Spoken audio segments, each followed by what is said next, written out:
divine vindication. Be the head and not the tail, above and not beneath. And be blessed. In Jesus' name. Amen.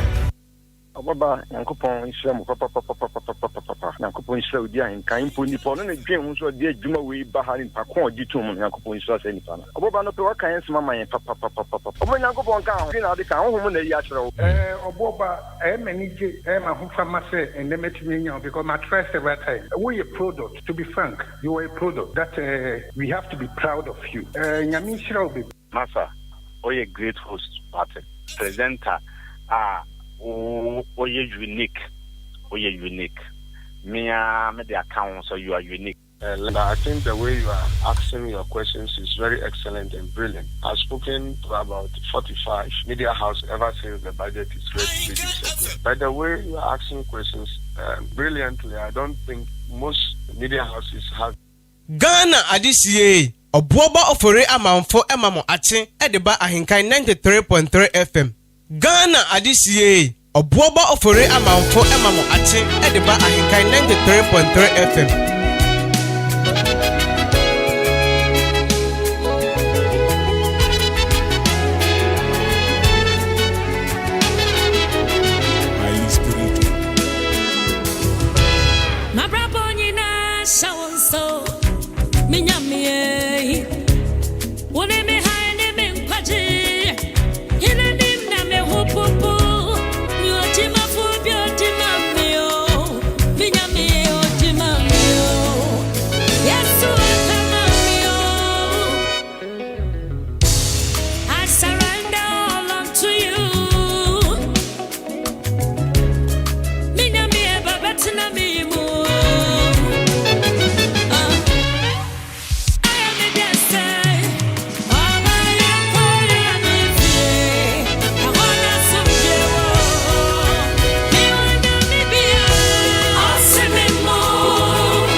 Obuoba ofore amanfo emamo ache edeba Ahenkan 93.3 FM.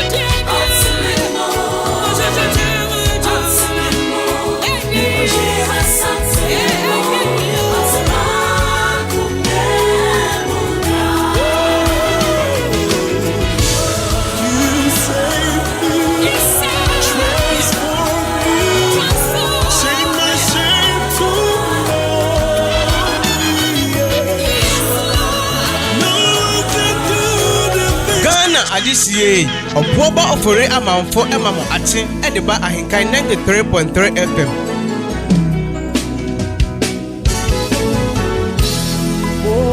Eviano je teteno Yemedini yemesebi unti Abraboimu enimgosia machi Sami rede rodia yemeneya Samika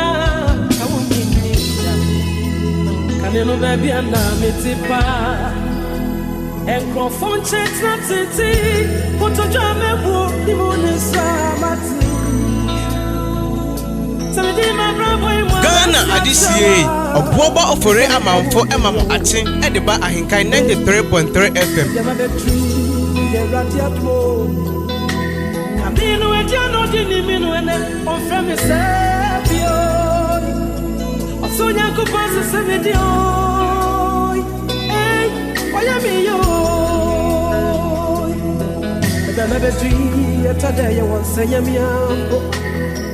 Ghana Adisiye Obuoba Ofore Amanfo Emamo Ate Ediba Ahenkan 93.3 FM.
Oh, can you say Obintias here?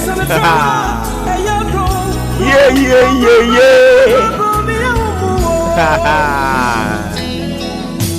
And God of Enoch. Charlie, Shasia Mami. Oh, can you say ya Obi on Tiasia? Because Obi nim baby and Yamia Tam would do free and baby or the Obi him. And into the pantimin Tiasia. I just said you didn't know who ye. I would ye. Why ye? And you are no share. Tete no.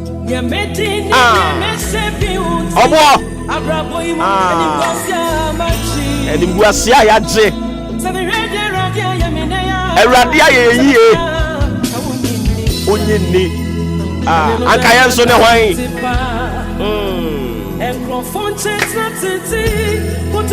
Enkotoja ya buo patel.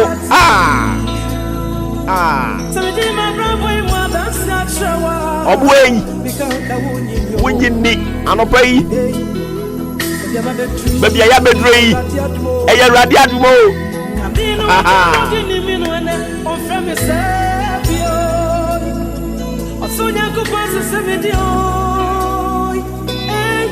Why you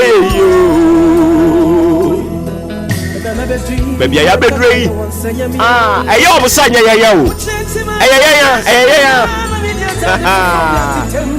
Oh yeah, no be say eya wona minim wo ha na eya wa Ewurade aye na ogusu kura wo ye a wonwie ye Debia Ewurade be ma wo mo anka ka wo monko na ye ni magu ase no omo ho adwiri won sanse Ewurade ye yo no a oso obeye ye no onwie ye Oguso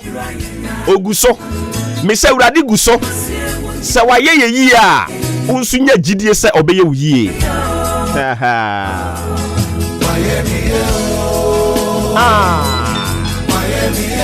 Ghana Adisiye Obuoba Ofore Amanfo Emamo Ate Ediba Ahenkan 93.3 FM.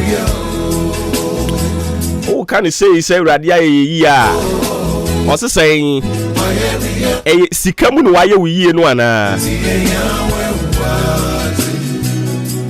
Obi ka say ene na se ne se di abranti ka say ne yes waye yi o me pa to say ye ka say Ewurade aye yi a enye sika nko a enye sika nko a sa wo bekoda be sori ahoden mu krampo no awurade wa ye wo yie hwe enye nipa nyina na omo anya ne sade me mienu anya no na yetia ye ya ne ye ho atoyen eti yare ya kuro ya nso obi be yare bi ni wawu ya furi ya na ya no maduro na ye ho atoyen obu akro yare a onno maduro odene no fo saa na nyame ama ne ho ato no ye ni nipa bi a wo monsa pompo bo wo monsa pompo ebo wo monsa and he set me free omo freem sekenye radia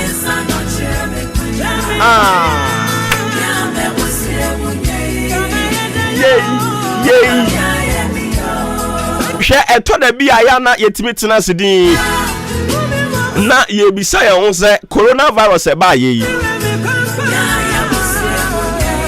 senka ebi echi yen ya anka ebetimi ya survive Erade ye anything when I'm talking about say nyame ye I'm not talking about wealth. I am not talking about riches. I am not talking about sika na se kasi bi. Nemom me kasa dia fa apomuden papa Erade wode ama wa ye yie. Hwe o classmate for to da bia ya na de bunkompon ko hwewachi. Omo awonu omo call junior high school and I say JSS. Yeah time near friend JSS. Omo awonu omo call JSS and I say onu omo e call empanifo no time no kra no some friend say. Say 7 years ade and dey say ade na no omo call no. Omo awonu omo share suku ase no eto da bia o de e ya abomoden na bu nkompon ko hwewachi. Na bisemu se asomasi wo he we wo he ne yan hya se ye ma wo mo ho abakosem omo a wo beti yese hwe we de wa firi mu dadaada wo beti yese we ho wasai hwe yanka we emfa entu yen ho dabi awurade ma ne mpare yen se ye be ya dwene se ye ka atu yen ho se yen ye de yen say ye no but me ka ama wa wutie mi anope wate ase se awurade aye wo yie hwe sa situation na wunua na komu no sa mane na wunua no wawura mu no anka wo betumi akoma ma na chensa eya awurade na wakora wo eya awurade na wadomo eya awurade na waye wo yie ena ama wo wanko sa amane ni mu owo botaye ntia ebia na nka wo wura mu anke no ano no uwiase mu ano no media me se awurade waye mi yie what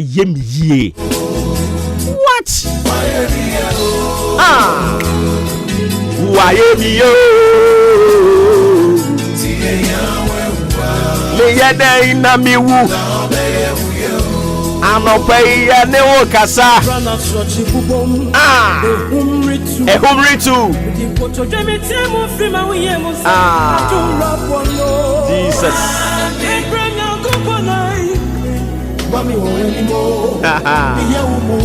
yehia wo mo a abrano yebubro ohia buruburo hey obi ntemasi anope yi ade se wakọ sa situation ni mu you will never understand. And God of Enoch, he heard my desperate cry. He lifted me. Oh, he lifted me and he set me free. I have been set free. Sekenya radia enya radia anka yeda so dan kontonche ni mu ade bu asie ni mu waye yenyi sekenya radia ena no peyo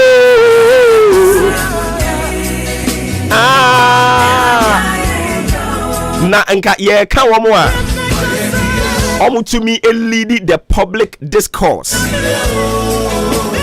Yeah, can one more to me empanyimfo a ebu man efa drink twatwa drink otumi tutu omo ano otumi tina eye bama so ema enipa pem obi atam na so etie no na nka mimi mabusua mu yesi ye egba awura mu a anka mimi ne ye be fa me dabi o awurade ayemi yie. I don't joke with this opportunity that has been given to me by God.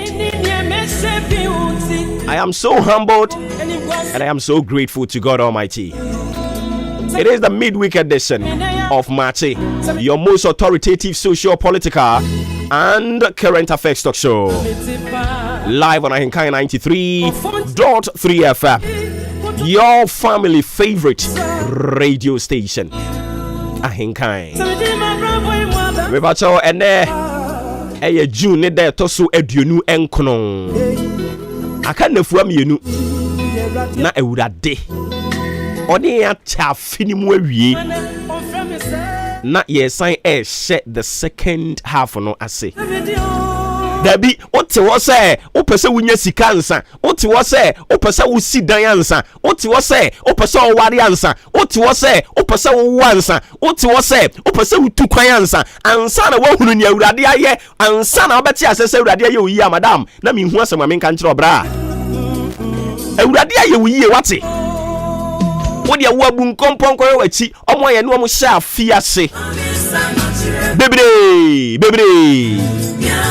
ano pay ni baby awurade de ya beduri ye to yen ani a ye hu binom anya bia me ba abo ha me hunu ma me bia ne ototo bode ene aburo ewo ye kwan hu ha anya bia ye wura afi mu ne ye na wa ha ada January 1 to 2 aburo am yankoto bia anwe ada February no ma me ne wontoto bode ne ototo March no wontoto ne ototo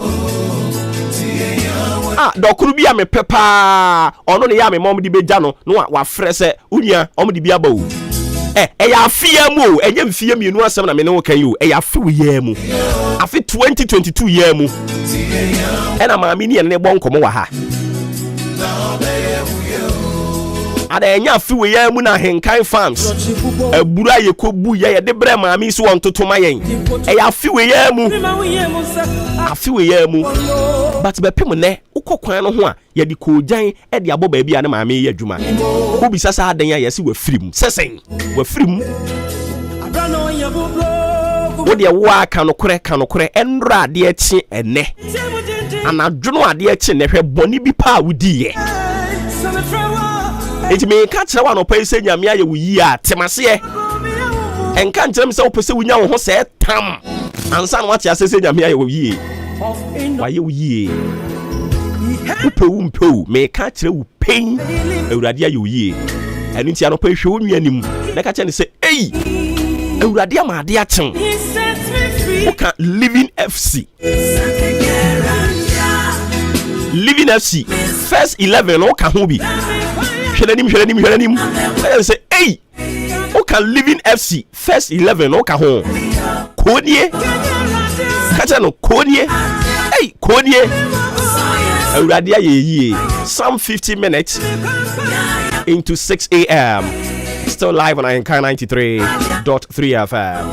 I speak on behalf of the solid production team in town. Udi Ahenkan Kwame Yaboa, Adrempa Hene Kofi Mensah, Kobe K, Kwame Asante, Billy Man, Oframi Obuoba, Ofori Amanfo.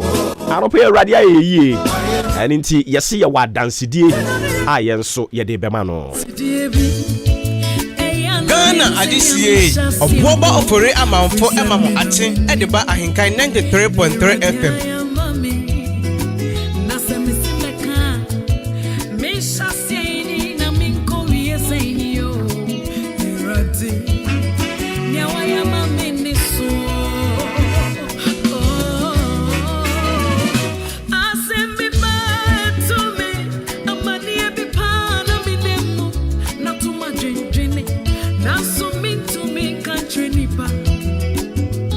If you send me penny, my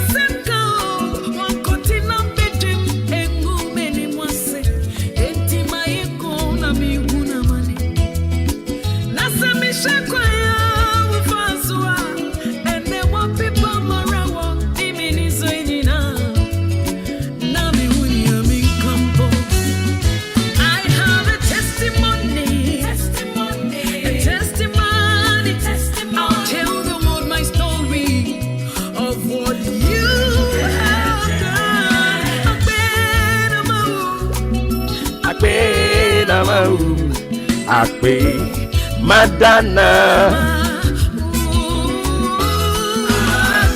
Me pacho be brave. And I don't pay a single for God and country. We are back on your radio. Don't forget we streaming live. Our in social handles nina. Into Oko to set YouTube. Oko Facebook. Ahonyina a live. Nina a Ahenkan 93.3 FM. Me pacho be brobet me the wadwen channel dia ba udi gu hono mo a. I would love to read or comment on the show. Let the world know how you think. I'm putting so your table down a lot to talk about. Send your money no. Ye ka se match here. Now I just so am I say fearless and factual. Ye ka sa ye ni ye ka. Erinti ani ensuro bia. To the bi obi timi ka tem say eh. Send your boy ya na wo dia kokuduro kasa na me pepa o.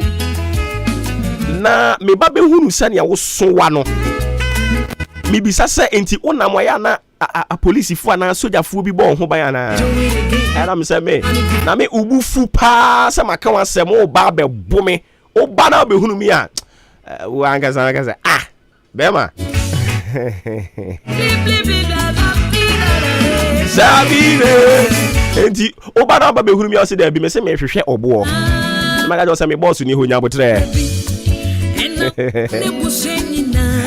Okay, mami for you my brother 705 Emma. Na fe yemu re na asem ni mu.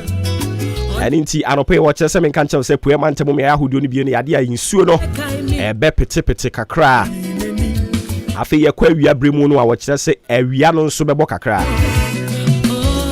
Na ye kwa nwumre mu a light showers, mostly cloudy. And into ya no so asha nso dia ma me born in tofa dia ma we ne no che se nsu wo wiem sanso so na awia ewo ewiem e ba cho ye kasa ye tiri mu na dia che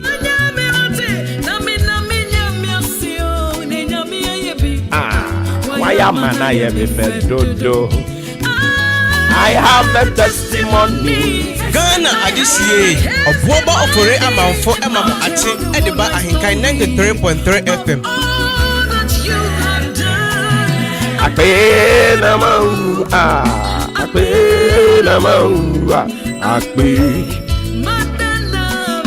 me wo voice an ka beto nyom pa o na me a voice me will be to the bia na to afa so to the bia bo se Michael mo kanchi gu me voice no so sa enti me ya bo se Michael no mo o matena so but o mo boa also for F and cancer no pay my child, me you say when mama ho ye. Sanso so na me mami Victoria Edu. Ona we MC Bremu Central Municipal Assembly. I no pay when da machiamo. Me you say mun pumbo ko de. Enti I no pay yesin konya Ghana buying through Ministry of Lands and Natural Resources. As you want to share or bad dear, a japadia who draw our dear domo may. Omo issue 95 licenses. They are members of a small scale mining. And pay. You have a room near the Munkomo. Sanso so na watch say Ghana baby ye gina na hwe ya yebetua judgment debt adentia project bi aya ya wose ye finish hard no ye pupu ye to kwa kukusi ba se ase sebe kuromuni a wa ba kurasi a wo be wo fufu sesen bo se we pu de to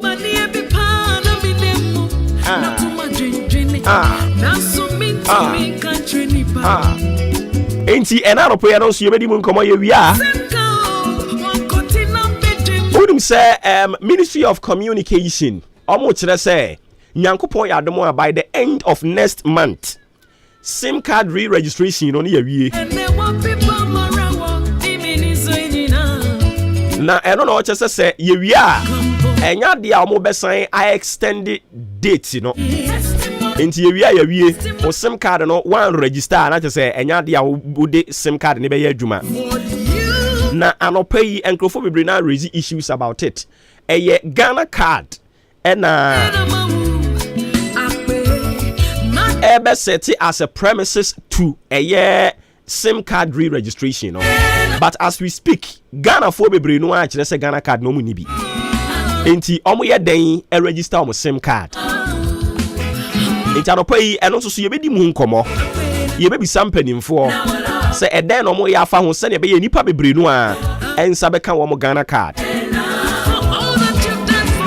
Enti sa July deadline na ye mame eslo usue kufu di aba ne de ebetumi ama me onsan nwene hu biom because Ghana for do no a Ghana card na ye di register SIM cards no omo ni bi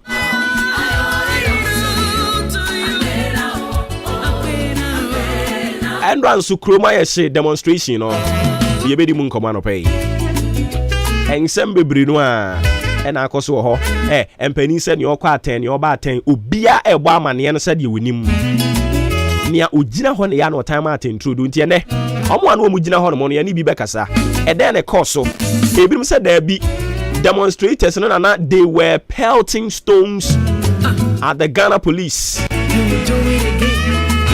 ebirum so just da bi Ghana police omo nka no kore omo twist no kore no enti omo anu omugina ho ne ne ombekasa no pay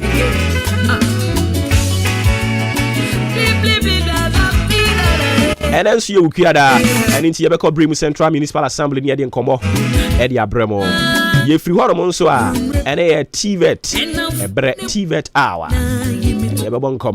We've got this and many more. The show promises to be one of the interesting and well-packed one. And the Abremo ne Ukiada Anopay. Me pacho mi di bi mo frame me all boba. Ofuri Amanfo the Commander General Kotoku Mayor. Anopay, Yamo, good morning. Ghana adisiye oboba ofore amanfo emamo ate ediba Ahenkan 93.3 FM.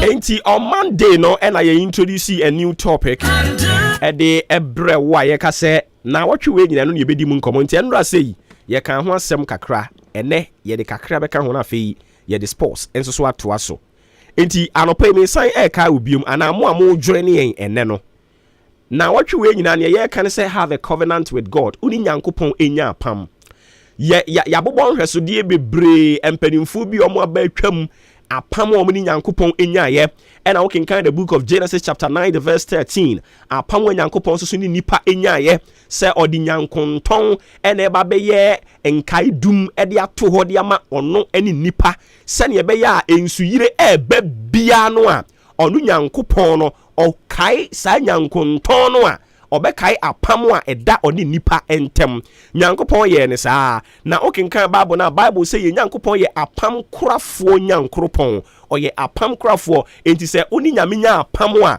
o make sure say ono ne fam de waye eno na owia no asan ka tro say maye me de enti won so ye wo de anu enti okenkan bible no ampanimfo bebre a omni nyankopon enya apam no Bible say eduru ba bi abrabo ni mu ye den omo to omo ni hwe benkum ni nifa ento bia ni mu no omo ekai awurade na pam no se awurade nti onkai awurade nti wonkai ani nti okenkan Bible na Bible say eduru ba bi na Jacob a ni din be sesan ya ye be frɛ no Israel no ofuru be pono na okoda hono mo na ne naye mu awurade nyankopon bie niam so kire no ohunu se esuru abie abofo edi ahemfire no oye sesa na tie de a e wo se bi ye bibi nkai dum bi di si hano mo a e hano mo no ebe ya apam ebeda me ni nyankopon ntam because mahunu se ba bia me beda ye aboba ya me di mitiri to so no awurade ma mahunu se ni tumi na dom e wa ha e nti me ni awurade benya apam e wo e ha enomo anopai woni awurade nya apam se woni awurade nya apam na obɔ bra se woni awurade e wa apam na obɔ bra what the chest out and a deba because it drew baby a din and no kaya urade me near urade wa pam say lord ya kwanhia say metena car mu na car no yes e bekonya accident ensida. When you begin to talk like this enkrofo eye so canal omo ni honhom no o can say you say hey and also there utu ho papa udwo anum papa but they don't know say the covenant we have with our God no say me be a content of the covenant ni mu dia kyerɛwa ka kwanhia enka ho enti awasa mitumi ka kyerɛwa say metika mu aka ni nya accident da ye betimi de lord ya kwanhia bodua say enu ne bekun say me metimu bi forget about it. That is the covenant I have.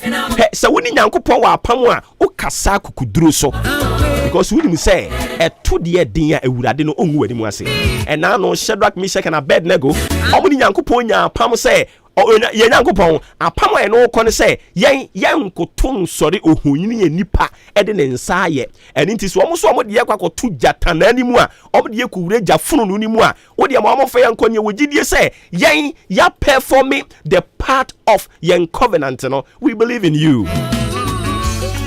Ewurade Nyankopon ngu omo ani mu ase adum wura no wangu omo ani mu ase afei wo mkoko wura jafunu no ni mu na ye nipa nyina se ei asem kese atonkrofo no omo nya akukuduro saa bra no na nkrofo kan nsem bebre fam ho ei ene mo so de mu ye dwe pepe mo ya hwantan monkotu ohoni keke ne yamfa mo ho ncham hede omo te wo mo kyerɛkyerɛ ne ameka bia no pɛ yi a wo so ubu ya afu no saa pepe ne course make ka tell say lord ya kwanhia it is not part of me mabrabo no wo say ubu ya afu saa pepe ne course Shadrach, Meshach and Abednego omo time no omo se wo ne hwan say yen mebo yi mu ase nkoto ohoni nipa de ne nsa ye lalai ensida ye wa pam asa pam no ye Nyankopon ne wo say yen nkoto nsori ohoni ni bia biem na onu awurade no nso ye wugidie se obegye yen na bible say wabra ye kan omugu jatana ani mu no omo ye omo asede eni nti awurade Nyankopon so sane na henie mu ebe kan won ho sanse oye apam korafo Nyankopon ti me say awurade ya apam korafo eni Nyankopon kwa apam eni Nyankopon nya apam eni nipa nya apam nipa obetimi disappoint o but so ni Nyankopon nya apam a bible say oye apam korafo Nyankopon he is a covenant keeping God. And inti pebribi na oni Nyankopon enya apam wo ho ebetimi aye mpaibo ebetimi aye praises enyom to ebe wo de ebetimi aye adoye wo se me no me ya adoye and inti na no maame Dorcas oni Nyankopon ekwa apam ewo adoye emu and inti duru ba bia asuafo no ko bisa maame Dorcas ase hwe wawu ho no mo ana Peter so say come on ewurade nti won kai apam we da wo ni maame yintam hwe yi a waye wo ma hwa adoye a waye nipa yi o be mana ko sabre yi dabi remember your covenant oh God na ewurade kai na pam ena no hene Ezekiel ono so ti hodo mo a waka ne na to so a ewurade asomadifo se ko ka kire ne se ne braso obi wu no se hwe opani pa won kai dan ya masiesi ho mu ntumdi ama wenne obi abuwura mu akoso mu ewurade kai dan no amasia ma wo no na ewurade ye biribi fafa saa de na ade aba no ho wa na ade aba but me pese wo a wo sesa wadwen Nyankopon wan sesa na adwen o enti se obesesa na adwen wo bibi ho no na che say you are so great not to say what provoking the spirit. I don't you have a covenant with God na eradio ngu animu aseda you go into the world of sports or hear about Tanasi Jaha Prince Atenase nka meka Jaha Princess obo Jaha Prince Atenase bia boko de nyame adom o yin yentie we no. This is the moment we waiting for. Ladies and gentlemen, it's sports time.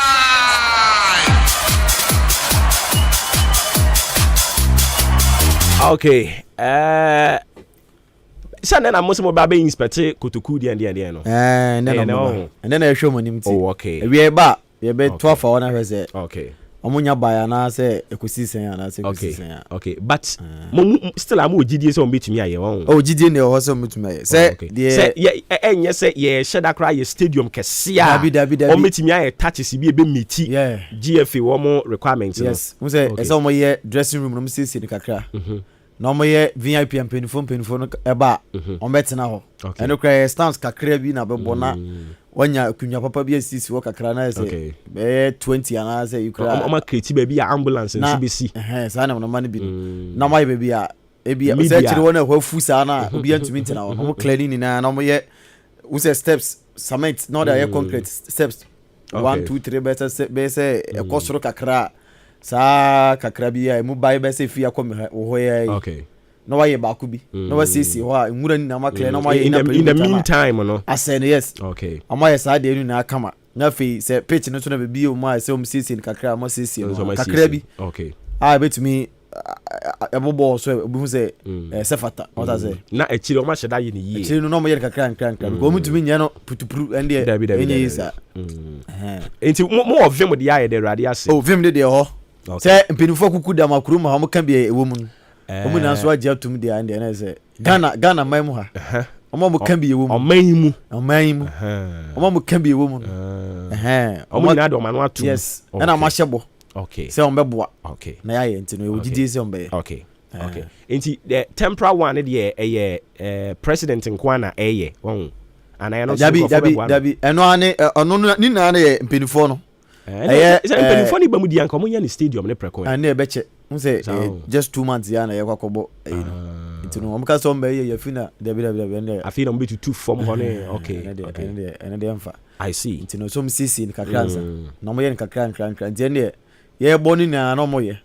what I say na METGF wo mo we ne keke na afia chiri no munya botere no mo ye ye boni na mo tumi kra ye say ne de ye bo ti ye bo match wo ha wi ne kwa say adwuma de wo ye kakra bo say ye kama so mo ye ne saade a keye ba ana bo hye no mo hye amu ni so ntino e na ama anema yi ho a ye pese mo hye ase ntem omo beye because nko fa hye bo ni bia ba mo hye bo na mo ni so ba we die omo beye f nkansa se me kancha so omo beye omo ye Reverend F nkansa ye yankasa ye papa oso mo beye oso for kind de majetu because o kan se kotoku be qualify na omo ko no ebedu ani mire na mo de usebo ne dede ye ne wo hu cast bibiri oboba e bo ni mire 10 no so na hu cast bibiri say ba nti o kan e bem sa nti we nso bebam sa nti o ma ni mire nto mo beye se opoku di odo no aba be den krofo bi also ma omo up to saying July ending. Or see July ending. Traffic light no man ya. Also ebedu no man ya. Obeja Ahenkan FM. Hey. Aye. Samom. Aye. And also kan ba ku bi kan ho. O say no de amemu obi ko 2 MP no say dey.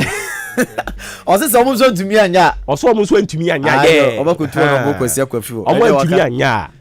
On e wo say ono abo akwesi akwa esori fra kunya so na ono betena so nti de bia be ka kai ho a nti be ka kai ho se nti na me se de be ya du ha sa no onyo bi na be ina du ono ana se watena fie di na se nti focus ya me ado by July ending and then so bosumi ya wo mi aka 2 days na se July na eno no ye wie ni ra July ni mu ye daring month no na ye wura mu ye hwe de omumienu ye hwe omumienu no yes de obe wini ni nyam ye obe wini ye ka no tue be kan se dia here win di obedi nkonim okay ni obedi nkonim enti opoku adewom yes say by July ending na so hu hwe dia na so o ma ye traffic light no e so green ni red ni yellow we ba enye say ye di eniema besisi ho aye afi ni e be yewu but si ho a soko police ni bia nyina ho traffic na ye na djuma opoku say ye sanity a obejaya Ahenkan FM o jaya ko chebi akodo ayi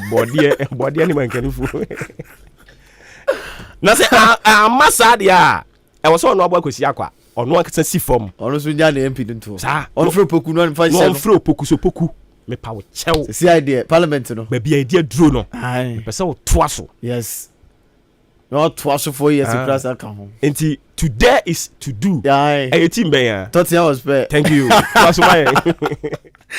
Abisia we dey akwa banda aropai agudie mu nsem mbra so a yere abaso so de amana fei bibia enso akoye ende aropai edema wo Ahenkan 93.3 FM so ene aropai kobina ajenim eboa ene aropai obrempono pokuare enso eboa Raymond na sitetete ena ayemi producer ende aropai eboa na fe dwumadie no aba wakwamesumidin edi kofi ajiwi agns yake tuma aba ne ade agudie mu nsem ede ba abadawo ende aropai na nsa na be nsem na se no asedansem enko enfoma standard menno water ende aropai amasemi ka enfa chose upensupa no ma eno on standard menno water dane dambetra me bonde wuro tonto ka kireo say standard mineral water de unsaka be bo yepa say ye na wo ye ayefro na wo ye birthday na wudia kodokope bito na fe bibia enkoye emfa ema fama hoho na zububo bi na bia enkonkan emfa amounting nano pay me kamfu nsuo de ma ode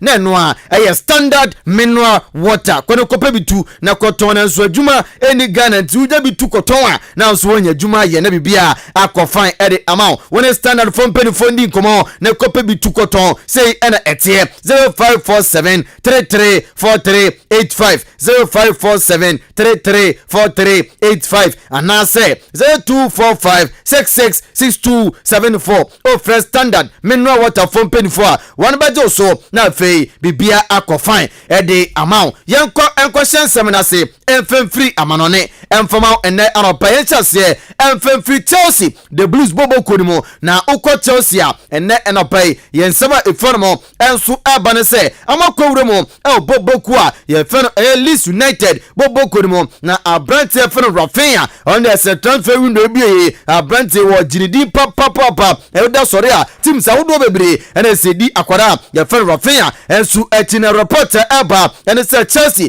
enso de ebid na kwa 60 million pounds amaso na de de ko se Leeds ejitum de na sakwadai amokofa no adna bepemo Old Trafford abesi akan erama bobo kwa Chelsea ewo Stamford Bridge na bia enso akoye edi amama na no pai yedi mu nsam no enso edi ejao na se empenfo wudo bebre na abawremu a omne akwadai esu edi nkomo ya former player de Chelsea Fendeko wawremu na fempenfo wudo bebre na amakohia agenta omne no edi nkomo ano baban no egusu ekoso a yedi mu nsam no enso edi ejao yenko Tottenham ni edi nkomo aka enso mfema report fi Tottenham was pay enso aba ene sam so wremu ewo Everton bobo koroma brantia ya faru Richarlison no omne akwadai edi nkomo nyese omne no edi nkomo asie emasa brantene de waje tuma tese onya Tottenham na obakobo na kase Everton for abaje tum na fe amajiska na bibia enso akoye yese Endra ena papa efan Daniel Levia yese Tottenham bobo no wono anada no owuramu ane empenfo ebre ekodi enkomo ewo Everton bobo kono a yese sia 60 million pounds no eno ana se da koda yefan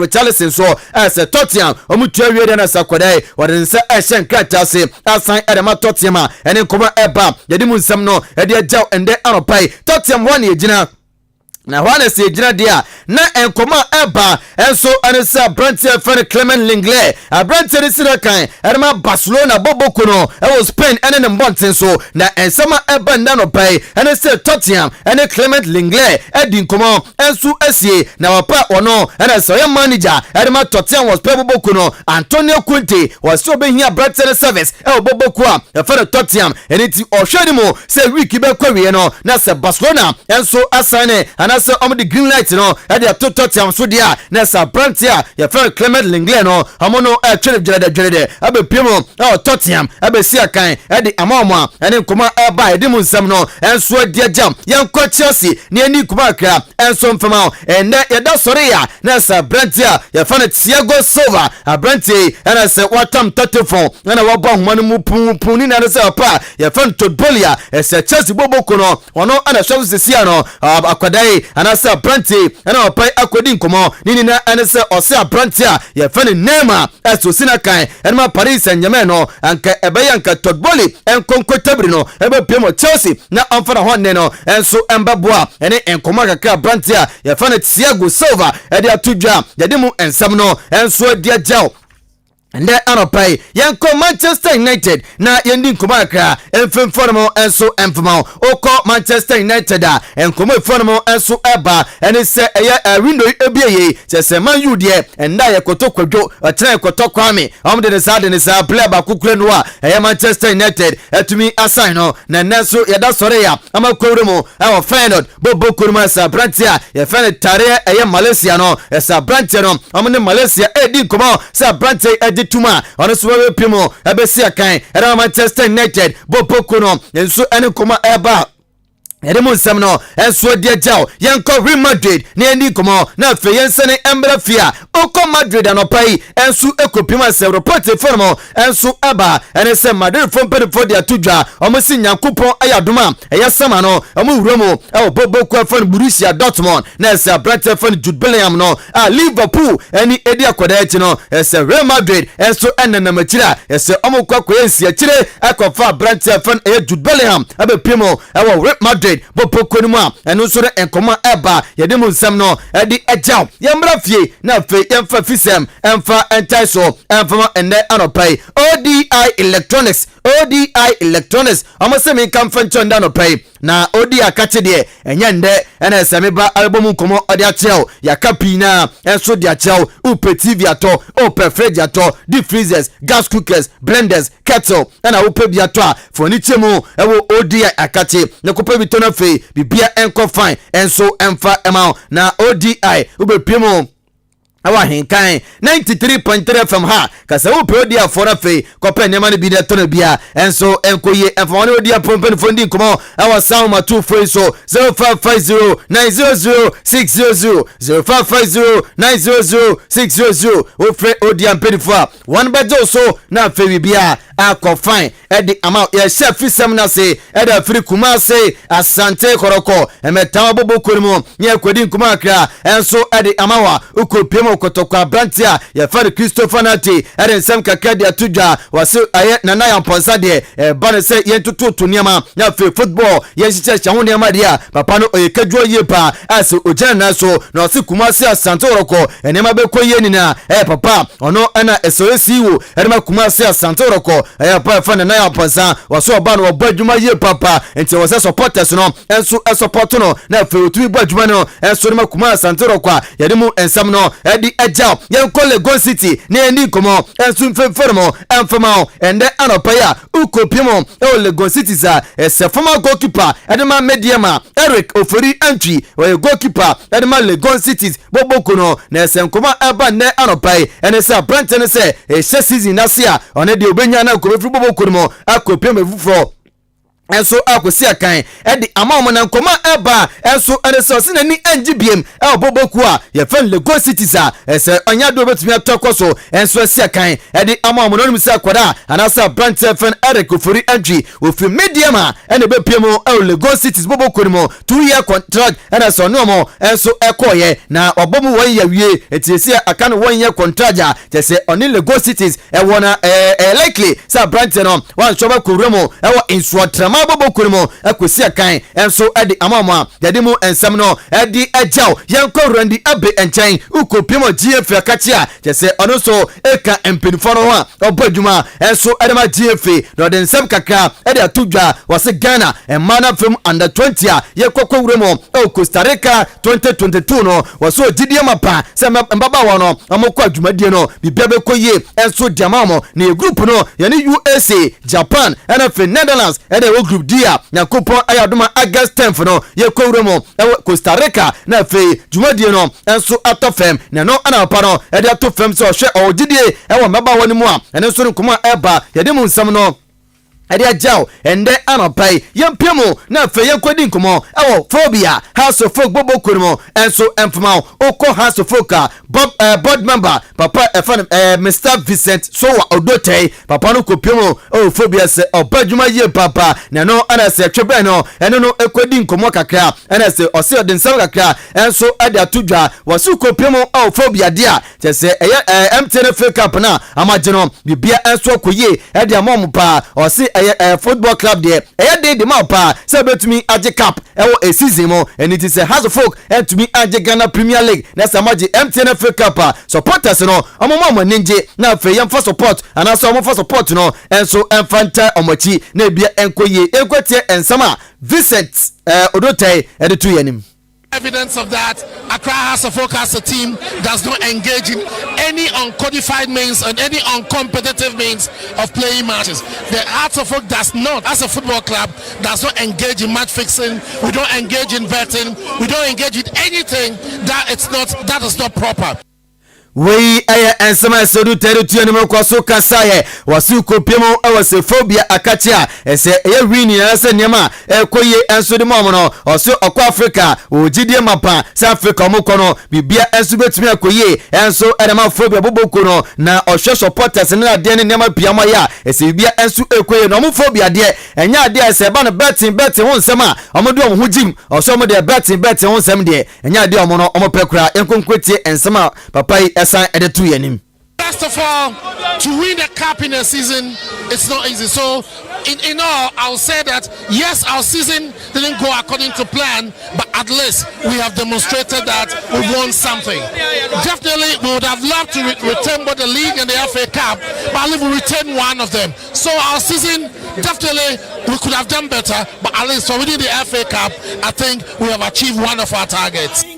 Yes, indeed. Raymond no wakika bubuma fra so de amount sa pepe na waya notisa ena se ye na yako pepe enso de amount enko piemo e kuma sia sante woroko na ye ni kuma so fenfermo enfama kotokwa brand Stephen Christopher Nati onimbo no boye pa esa kwara na ese twebe no enso ni di nkomo bisa ne se ba ne den na bo mo ma season we die kuma sia sante woroko eje league no finals anu sei ena sa brand ya Stephen Christopher Nati ede tu yanim la mefani se season no pre-season no yempe na yekoye no outside enti se oba Ghana na obegu eni masia yen truly team no it's you the players that will be thrilled enti eno de se yenye bibi na enso yenji glory ni bi we aya ensama se Christopher Nate edetiani mare mu semnina enso ede ajayen kopemo ewo Eastern Region Second Division Middle League no chese enne matches no esanso ehase 9:00 am pepepe na se ehase okopema eyesusubiribi FC etrefi wone eye atimoda Kotoku Rush ede ebani ana Raymond dema media dabi okay enti the Raymond de abaro susubribi FC enso atrefi wona repon and ebani 9 am no game no top fm NFA Kotoku Rush atrefi wona City enso edi bani nyinina 9 am NS game no top fm Eastern Region Second Division no Middle League no enso matter top fm di musam no edi eja yene asoso kwa ukopimo ewa se sukufo omo matches anase omo zones ho niama ese eto from Interkoya eto from ya yanko eye Atimansa district ne informatisa ese na otwe ye eto from anase Endra eto from no league na kasaro esase eye Monday no na ese esase na ese bi toto from na kopiemu ewo Endra sei na ese score lines no esi ekoye echosu zone ehye bako ema anyinasi zone entumi antiaka no abenasi zone ehye bako ema edubiasi zone enso ehye bako penalties enese abenasi zone for no enso edi nkunima esama qualify edi ekomanim tia zone etrafi watumi ansebi ama akokwaso enso entumi ansebi penalties ena tia zone for no enso edi nkunim echosu zone ehye bako ema akokwaso zone enso entumi antiaka no eniti eno matisa just a top fm and I feel a zone and so at me ansebi or force zone eshe bako edubiasi zone and to me ansebi emma a zone and so eshe bako we every matisa just a top fm ewo a tournament a top fm ewo a traso and so omu hostwa yede ensemno edi ejawa just a district AP coordinator papa fan Mr James Koba and I say wama ensaka yenso yedwomu edi egormo edi amawa yede mu semnina edi ejaw enano panopa yako na wia ya ba de mu nsema ka cheni na enso ebebrel na bibia akoye edi ama kwa bena aginim eboy obrempon wo poku ware enso eboy nde anopa Raymond na sitetete enso emi producer ene anopa ya waka kansam de abomwa edi ama wo ene anopa midi edi Kofi ajiwi eje yeko na fe eye wo boba oferi amanfo atwaso edi amawo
Adisiye Obuoba ofore amanfo emamo ache edeba Ahenkan 93.3 FM.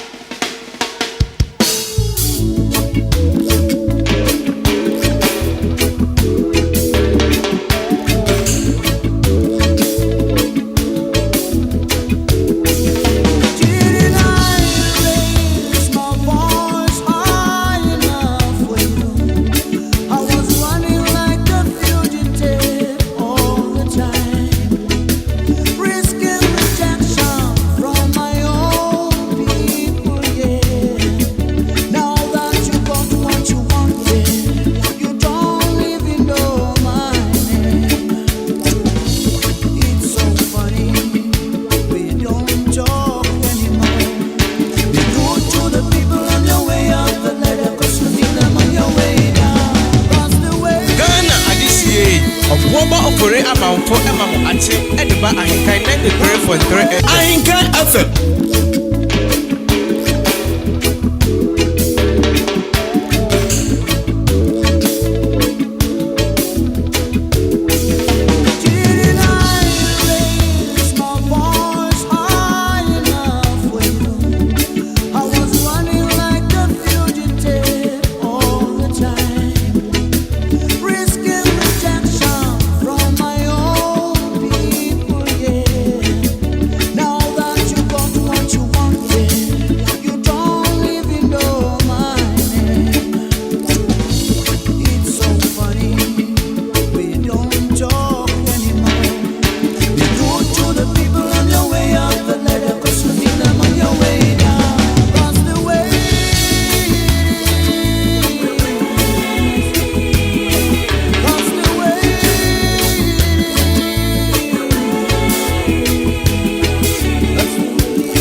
So I wanted you to have a feel of the lyrical content of this song.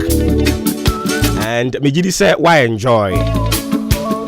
Top notch.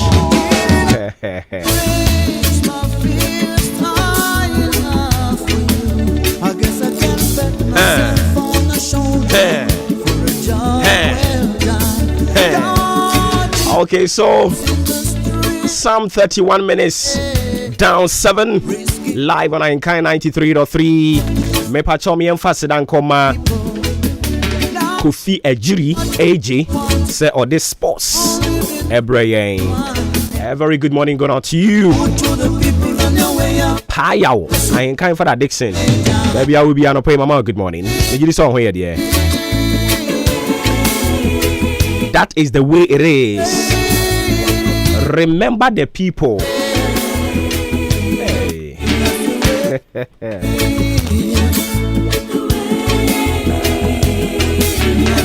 Say oh fro atwede na kosoro a ho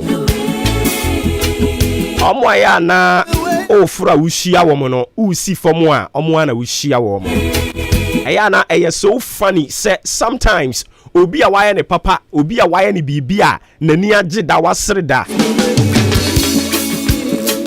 o tumi bo ni tirim say wo me ne wonye fine me ne wonye fine aya na it is so funny.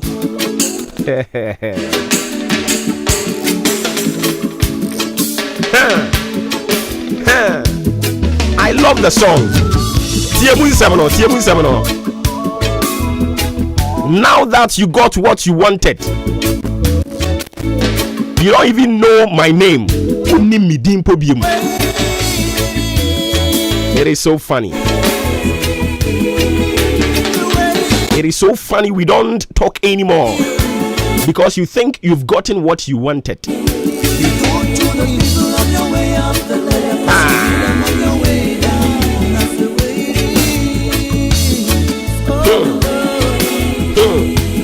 It is so funny. We don't talk anymore. Be good to the people on your way up the ladder, cause you will need them on your way down. I love the song. That is the way it is. Obi obaga just say reggae enye papa bia no sa onipa no we twa ntro akere o.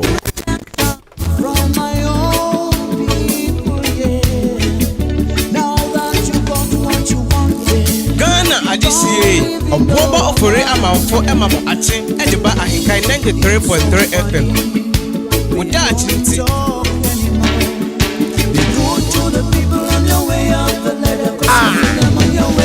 You would need them on your way down. Come on.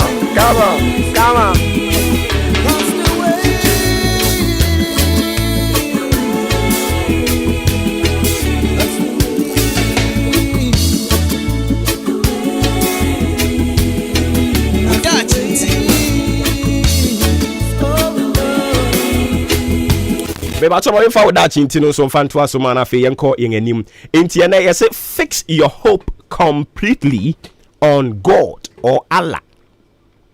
Fix your hope completely. When you da so wa reshe mu se me hwe ni mu se nyame be hira wo no. Ana se me hwe ni mu se me yie no. O de tu nipa so obedi hwammo. O de to wankasa ho so wankasa be di hwammo. Nti fatu awurade so wate ma wadwen ma wani ma wakoma ade bia woye bia no o de kun ho ne ye but me fa nche otrim say nipa na eba be hira wo ne ame ye no me ye na nipa hira me enipa ne obi mo ho no mo kai ade nti obi ho no mo bebo waba so o obo ya ade but me fa nche otrim say eno na eba be ye wo yie fa hye otrim say o ye obi a wo som Allah and now you're Muslim.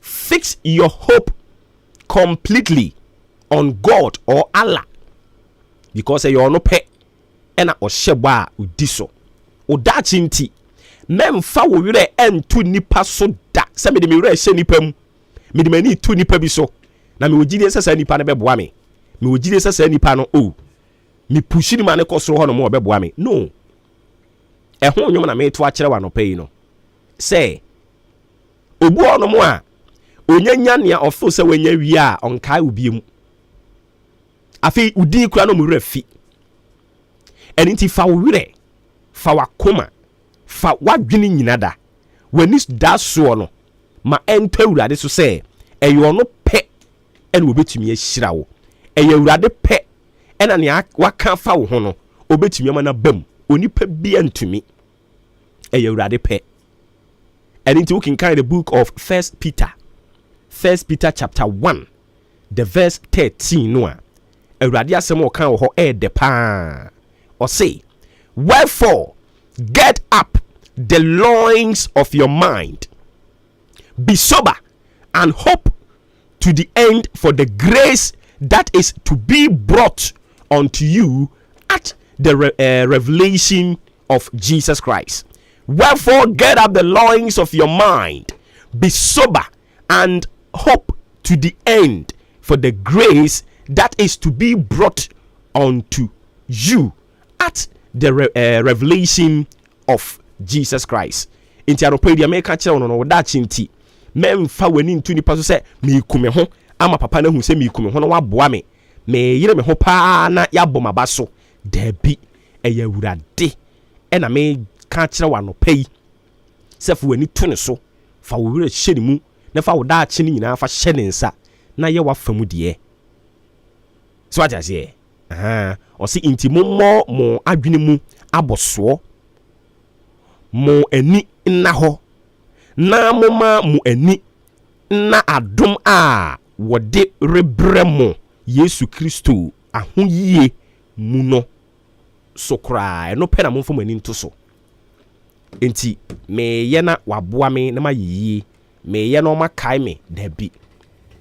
We have some people aban yi ba aban mu yi ya onkrofo bebre a omu ku omu ho opposition de ma party ne ba aban mu no omu awom adentia bebre no ade omu ani tu nipa so o na nado de me boa no no obo obeboa me omu de omu ani tu onkrofo bi so o papa we de me boa no no oba aban mu obeboa me but you see ya omu wa o de wani tu ne so dodo o de wura hyeri mu dodo but anopai me pese me ka kire wo se o da chinti o de ye wa famu de but emfa wani ntu nipa so emfa wura nhye nipa mu san say woni pa ni bi ho ne mo a nia o hwehwe no ne nsaka wi a eno ano no onkai wo biem hwe obu on mo appreciate wo obe appreciate wo age say ehye nanum wo de ahye nanum obe appreciate wo bi age say won say ekọ nanum ansa se won san kọ nanum pa say wei me nsa on ka sem papa mfa ho da obete so o ka sem papa fa ho bia na je se wa ma ne sika na je se wa ye na doye bi ntia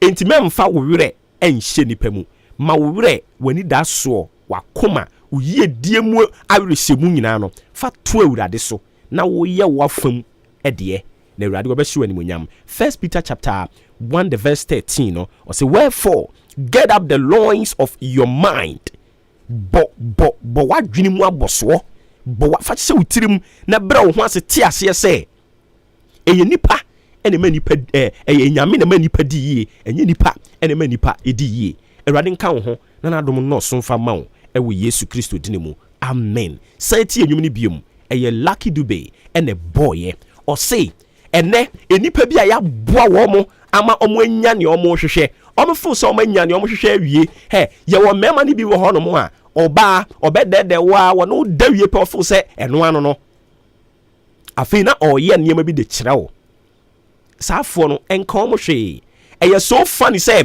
onipa na wutimi friend 2 am onipa na wutimi ne bon komo onipa na wo kama suma sam che no onipa ono akasa kra ontumi na ofrew na wa kire se binua ne mi komuni o binua abrabon ne mi na muni o na wo asende ne kakra eye wanwa se ne. It is so funny say you don't talk anymore.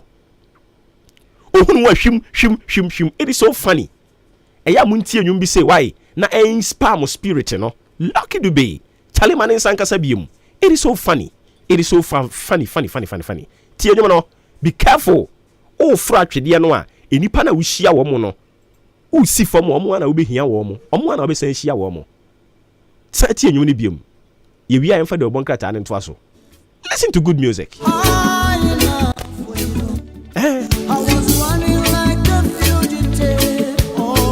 Ghana Adisie Oboba Ofore Amanfo Emamo Ate Ediba Ahenkan 93.3 FM. Now that you got what you wanted, you don't even know my name.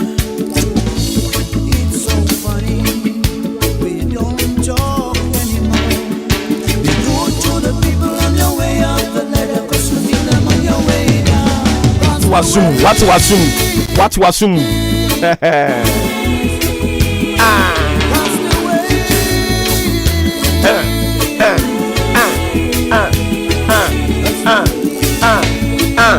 Ghana Adisiye Obuoba Ofore Amanfo Emamo Ate Ediba Ahenkan 93.3 FM.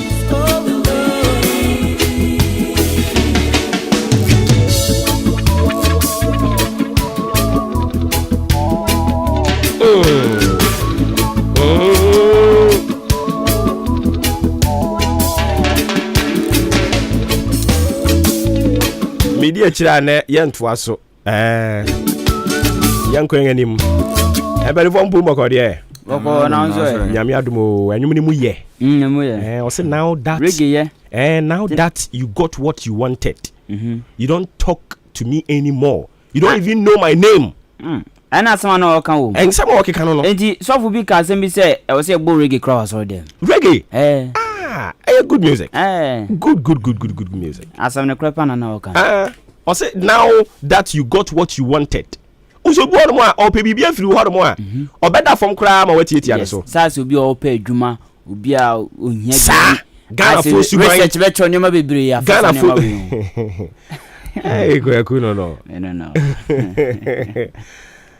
Ghana for bebre pe adwuma ya na o frɛ boss just say o de when tia me kakra meye afi o ba adwuma ni mu wie na katua ma 1 month 2 na fe o sha se esesa nanim na bra boy esesa. Now that you got what you wanted, you don't even know my name. I will hope pa obi aboa politician bi amene politician no wawini owini wie ye no tese ni wura fikura se wo se oboa nkrofo bi na tam ne kosi ho yes ha dwen o politicians no bebre no aba no nkrofo be campaign ama no mo toto ayi afromu no mo wura ha na bi kura brim nkrofo. But it is so funny say enne ya me no kase be kokra no na politician bi ni obi nkasa. Yes, they don't talk anymore. They got what they wanted. Into wudi kura wo nim se se kwampo kura no so funny say mo nkasa. The lyrical content of the song. No be so hwani. It was be good to the people when you are climbing something. Yes. Enipa wo be hia wo mo do mo afro no. O fro atwede a enipa wo be hia wo mo be hia wo mo a amoma so som. Amo afro no. U si fom wa sa ankrofo no a. Unse se ye minim ye de ye watwede tintintin pa. Yes. Akurase ne ye de atwede dan ho. Nti obi fro akosoro ho a. Tiso bi som. Gese bi mu somu ase. Se na be ya obetimi aye den. Afrako. Afe uwi a mekai me papa sa abre no. Na o mu twa bamu. So ni bamu. Bamboo ana bamboo. Bamboo but ya bo afa so ne ka na bamu. Okay. Nia omo gu edan so bamboo. Emu de pan. Enti se o kwa akohyehyɛ a o se mu nso atwedi ni mu mame. Na ya so atwedi no afro akosoro ho. No akohyehyɛ so afro ko ya ade ma ne ye fe. Ampa. All ba no so wo otimi ba fam kama sani be ya ade na wine fefefe ne nyina ade anije ebe kodam nti se ya nsori mu no hwe fam a anije ne wo hefa nti anope lucky dube wo tuyefo papa be good to the people on your way up the ladder. They are the same people you need them when you are coming down. In Shirankam be good to the people on your way up the ladder. State of Basin. Be good to the people on your way up to the ladder. They are the same people.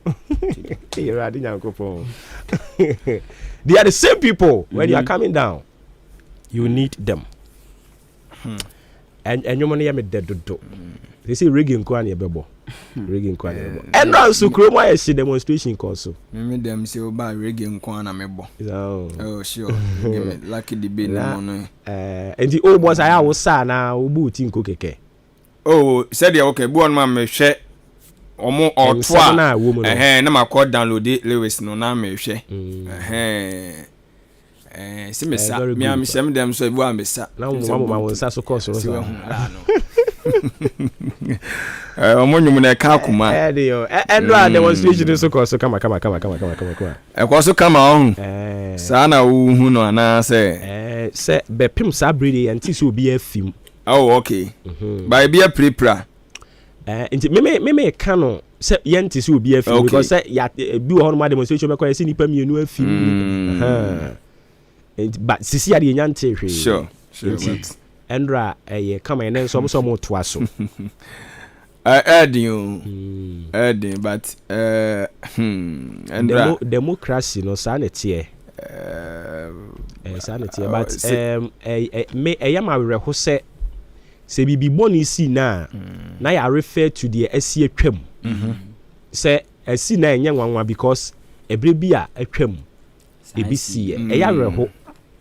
Endra this particular issue no me am decide senka I'll restrain myself. I mean, but me share comments, any sentiments and grow for express or social media and so on. It be a ho. Say you better refer to as somewhere see a many pakre from Muashin in Qua. Say a see, it is a see na and yes, she.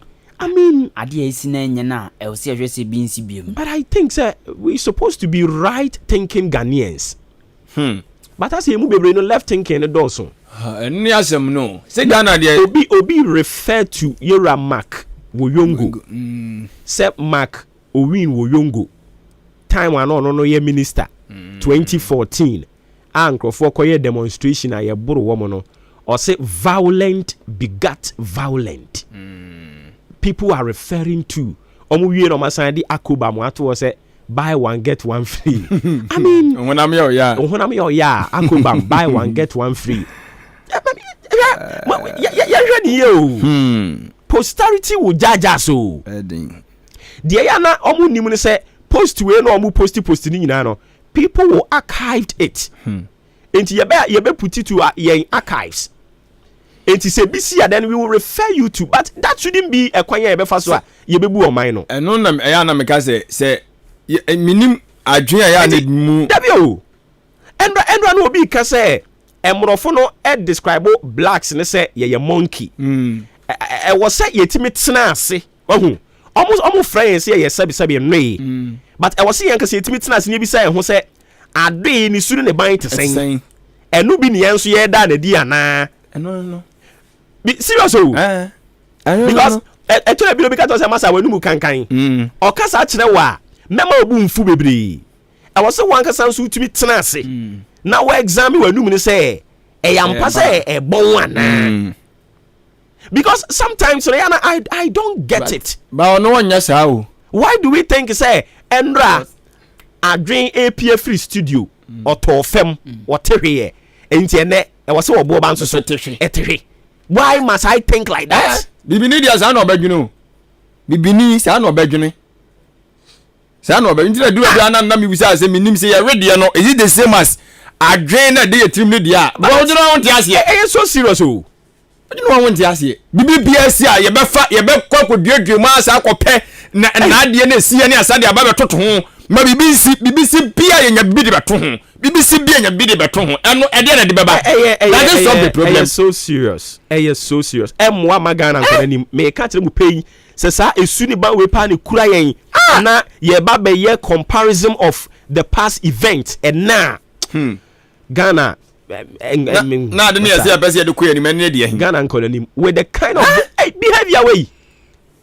Oh, say violent begat violent. Papa no Ekano 2014 no ye refer to him today because you think say nia omo ye no eno abi na mo de ye wo mo ne.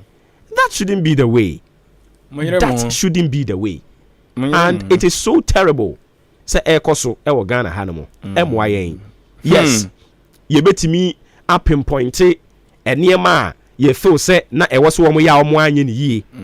But enwo se ye comparison in a way say I say ne ho akire no na ye me de. Ne yonko ho akire no me de ye me de pa.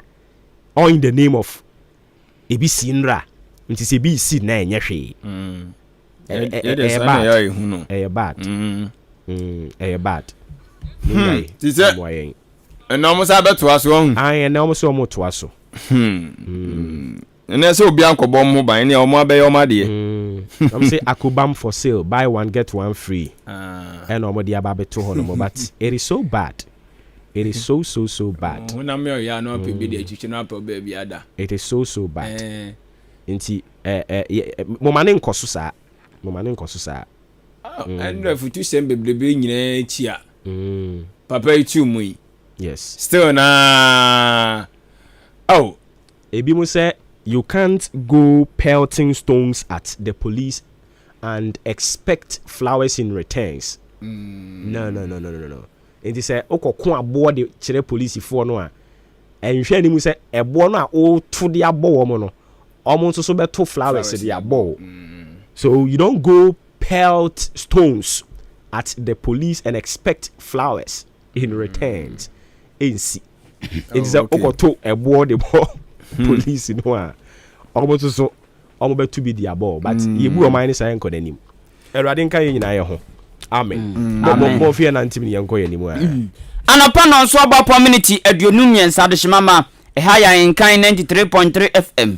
De bonkrata odo abegye so na no peyatena se adwenpa hene kofi mensa adwene papa na papa endu anim kan ene me kwaku enin kusi buadum ye de na poso e ba beso mani die kwanso de meme de sha se e daily graphic de obokrata ena krata di amane aba se endoda arise Ghana for demonstration e course no ehun sem watwamfo ni di aba o chese monfo bi eprepra na oppose from akoma ko dumienu nso wom eprepra ene acheche wom ye demonstration nso yachibi osofo hwe Ghana yemfidi dwuma so ene dwadie nsem so trade and industry minister odumnyamfo Alan Chematin ede atoja se Commander Sugar Factory efidi dwuma wom de beya si kire wo man mu no won finfin mantim no nyame adom wom adu dwuma ma kwakodu ahom chichemu aduokron watwe 98% aka mienu pe na wom awienti endampo ye kase mo kan se acha July na wie ye de na wom afrase ombedi nka ye bia zampa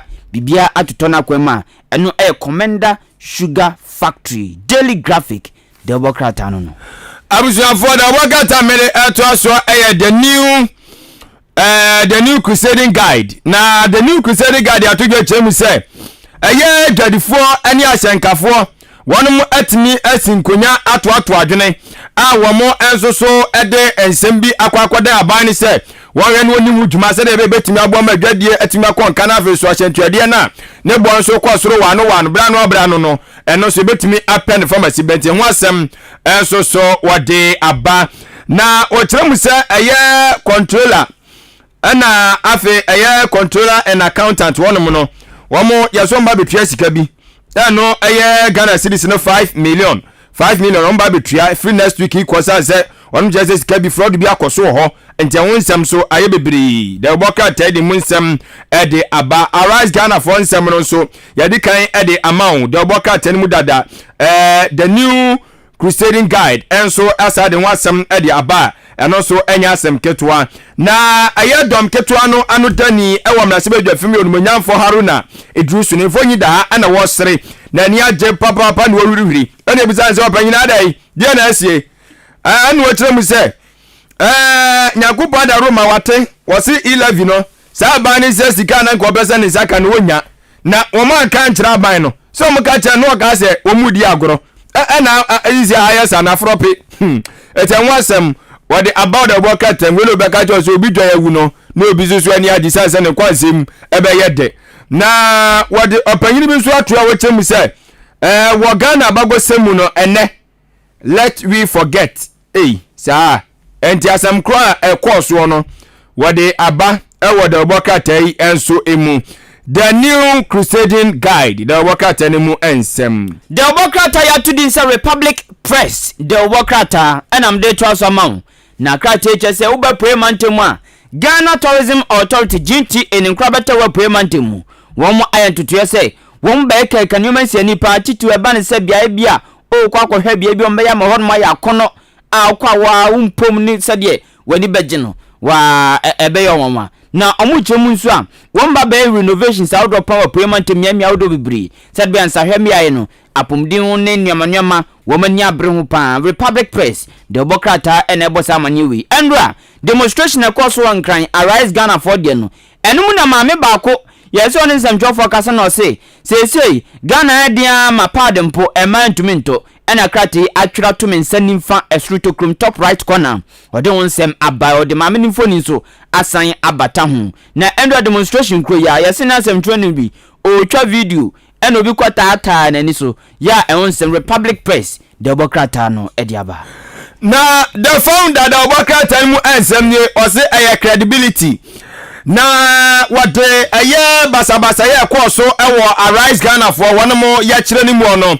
wade ho emfonyini ediaba ɛwɔ de obokrata yi enso so emu na owie ya no ɛna wade ɛyɛ asoɛ a wɔn mo ɛna ɛhyɛ ensase ɛna ɔbɔ adeɛ ne ɔma hodo ɛsoɔ wɔsoafo resa asoɛ no so ɛyɛ onimanyafo John Abdullahi Jinapo odinifonyi ediaba ana wo kyerɛ mu sɛmpepen de ɔmatimi asoɛ ama enkrata edi adanse ɛsɛ obi betimi enso ayɛ small scale mining ni bie no watimi adama akoma ko aduokono enum 95 lances ɛna sisi ade ɔmatimi de ama ɛyɛ small scale miners for no so amsonhwɛ mfandi omudwumadi tie wasɛm de obokratai ede aba sanso ɛna ɛyɛ wɔn a omo supply ɛyɛ fertilizer ama yɛde yɛ planting for food and jobs no wɔn so kyerɛ abane de omo ka pa ɛno ɛyɛ Ghana series no 150 million ɛwɔ sɛ abane hwɛ no wotu ate wɔsɛm enso de obokrata yi ɛde aba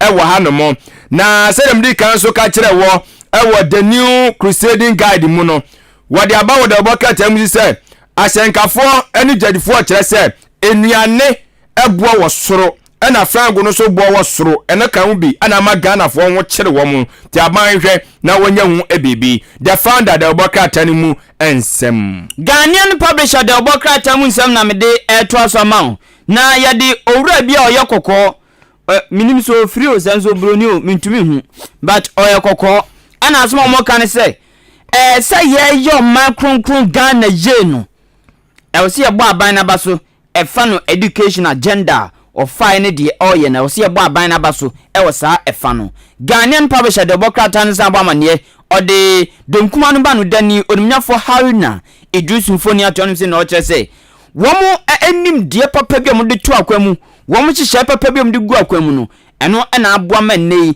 revenue shortfall no koso saa no Ghanaian publisher de obokrata mu nsem eno no krata de osofo hwe Ghana ensase ni nara so ene nnyoma hihye hjem diamond gold silver ane de eke kan na on na so onunya for abuginapo ena o che se wo mama small scale miners no makomako 95 to mikrata wo mbetumi ade dwuma ehon nsem Ghanaian publisher ade abano pay na the Daily Dispatch the obokrata ni dispatch e kire se apolisi 14 team sama do ade aba amotenso a wonu kire se oye kire koso enra da wanka bumpuni mantamu arise Ghana for no wo kire se apolisi for kire se enimguasie pa ade na eye mpanyifo a wonu hwema oye kire koso no omoye ye no sansa apolisi for kire se omba be bo mo bai afomu ya ne se oye kire no omde aba wonu so aja so mo attack won ma police for no ejo mo kire se enimguasie pa ade ene koso enra danten wasem e wa ha Ghana man panyin abede kire Dr. Alhaji Mamudu Bawumia so o kire se wakwa akopa eye DFR Andrews Campbell Foundation so wakwa akopa ho entomanten wasem enso odi aba da obokrata ibo amane ebiom e kire mu ese MPP for onum la sebedwani bi de atojo kire mu se empempe a yafri asiasa han 11 no enegejia no enjada nkon kan ni ade amanfo asiasa chem se afeli no wo chese sa debate me fa ma sesei kura yenduru ba bia ade asiasa be se bosum mienu se bosum miensani ade no mafri asamba be hu debate se 11 afeli o si de muja sa debate no enti we the Daily Dispatch the obokrata no enso na ebo amane dispatch e de bi kan ho ena ode ebaye diam de to so the finder the obokrata ense mode bia bapa na de wane kase bro nbe kase banner caption osuafo no na hwe enuane ani kayonsem so ti wo mo de abase Ministry of Food and Agriculture wo mba no dani onimnyafo afi yakoto nimfoni da say the finder me dey about finder Tico Chronicle. Okay. Chronicle. Mami fa the obokrate atu din the Chronicle ento aso mfama. Na Chronicle eno demonstration unsem aba. So ya wonum hwensa asesem so ma amatumi krata woma ye foma gudie nketenkete no 95 eno so de unsem aba. Na yase adabafo bi womu adi Jubilee House ena esi edi djuma Frosters ibi wom the Jubilee House ene frodo nkrofo ehun sem the Chronicle dia benti om se ya no aye alert papa why alert pa obi won mo betumi afre yeah hello this call is from Jubilee House and the president want to do this bra or dada or boa timpato ya no aye alert pa obi nso mo be use different dimension but or the Jubilee House be ba follow him tie se ya na mo ya hweye pa the Chronicle ena ebo sa amaniye we ehun sem eno no ha praise us for blocking e-levy revenue how na Idris say ye mo wo mabaso and this vabaso say wo mo asi e-levy sika no ano kwan okay the Chronicle nensem ode ba no pay bi eno no na the Metrolens enanka yede eba beto aso no enso no so nensem no yede kan de abro so da ono de no eba na caption pe ena ode eba ye wasi kumpreko ya kire bi akwa so mire bi no ebi ena SS waka buni mantamu no esa ze enra watemu se oya kire no na anu odin pa atese na enya agrome kire eye arise Ghana for ya kire no Metrolens kire se na anu odin tenwasem so wode aba yede si on yede si I see okay yede si for that's it ma yentoa so ewa hanemo sa asem bia ni hodia na yentoa so enko yenanim enti yenenso demonstration ne part 2 ye hwe animu se ebekoso ewo eye enkran enti yebekọ ne yakwakodị mu enkomo yenko na yene yira kwadwo enpoku enkobo nkomo ansa o kire se yanhwe yi a yebetua judgment debt openi woti me kan FM so ni mama ache me pa cho me josu ni wachi fu anope na mo hoye de nyame ehu ye mobo na nso boko body na no pa ade pa chin de ne na ade nti na wo che se yanhwe yi a ye besan akwakutua judgment debt emse wo kata ye di tuja emse nreja ye di tuja no institute which is Institute of Energy Policy and Research amedano no ye hwehwemu kakra ewo GMPC which is juma ohye fango so upstream GMPC for say maybe a last year April ye the krata to just say ye wo rig bia ye friend Mr. Louis is salt on hono ye kofa ba ye di two fango na rig no e di 60 years and at least 65 years and AC puso over 20 years na ya enim enyoma inbe pokra no rustic na wo hwe na ewe na chen na ndadia isi puso rig no anyini and asan we na chen na nam se ye jai fango ni tu ho no enya se fango no ebi enya asase na se a emba bi mu fango enim frama e fa ho ba no which is natural gas no nyina wa asase na se ena valve ena omode ayede ashate ne down na ne kwan so ne se wo se sa adwuma no fango adwuma ne ye wia ye to bibi decommissioning rig na wo de ba ye no wo se wo sande ko ba bia fa free na asase na se na ukutu tokru wo ukutu abura wo no usi abura no na when si abura no na wo de valve pe and as a pipe bi na wo dia to abura ni mu a over time no pressure to me build it na I then explode na no na basa the oil spill the environmental how we prepare Ghana into the answer she krata last year say GMPC for hwe na omunye sa decommissioning no na omunkwa asase ase no omunkoye what is called cap and abandon no omunkusi abura na no pe na se bibi sai embepi GMPC for share process na say MC ye papa cake is upon wo no na ache kakra but na po ba ye no na po sumi keke support kasai e mo di January o mo de ma contract no company na start adwuma o mama no 5 million na adwuma kakra wa ye no mo twa ne ka enti mzo yenya ye papa keke support ko ye no ni pa foforo aba new managing director ye friend no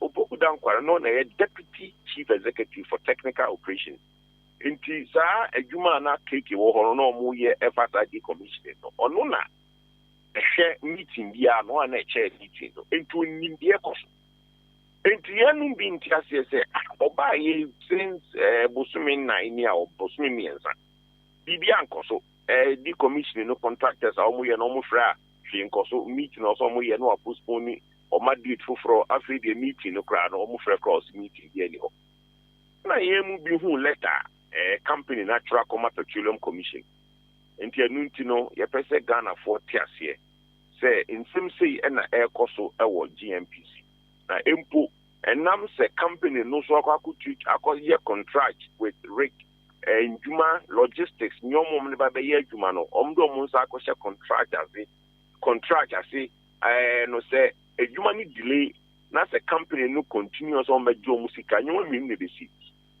contract na idea ye ben for sikabino ebedrum pempen so bi na sika na ye den abobobo ho miensa na contract na amaswa enam say ye di ensa contract as a case ka mo no ya committee ya ho enti anunti no omo de be court omo de court so aban court no ebe judgment debt ama wo mo because ye no as a ye breaki ye bumra so etiano ene heavy tuja ma Ghana for tiase say yentumi ntena ha ikuro ye sisika nim kakra ye bedi kura yinya na obi tena ho na ne selfish interest and na ne personal interest intino or the aboka enche ene ete GPGC $135 million international court of arbitration award against Ghana no say you go so ayetia entupu za ho kira be ya yinyes kanye biye anka buy no or $135 million na continue fanya the paper bro ko betum dia ye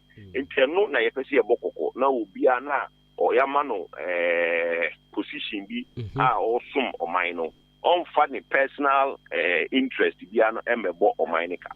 Okay, enti wadaroma my follow up to ensemo amwedi kan mpanimfo na kan ba bia o mo so take decisions dey adru.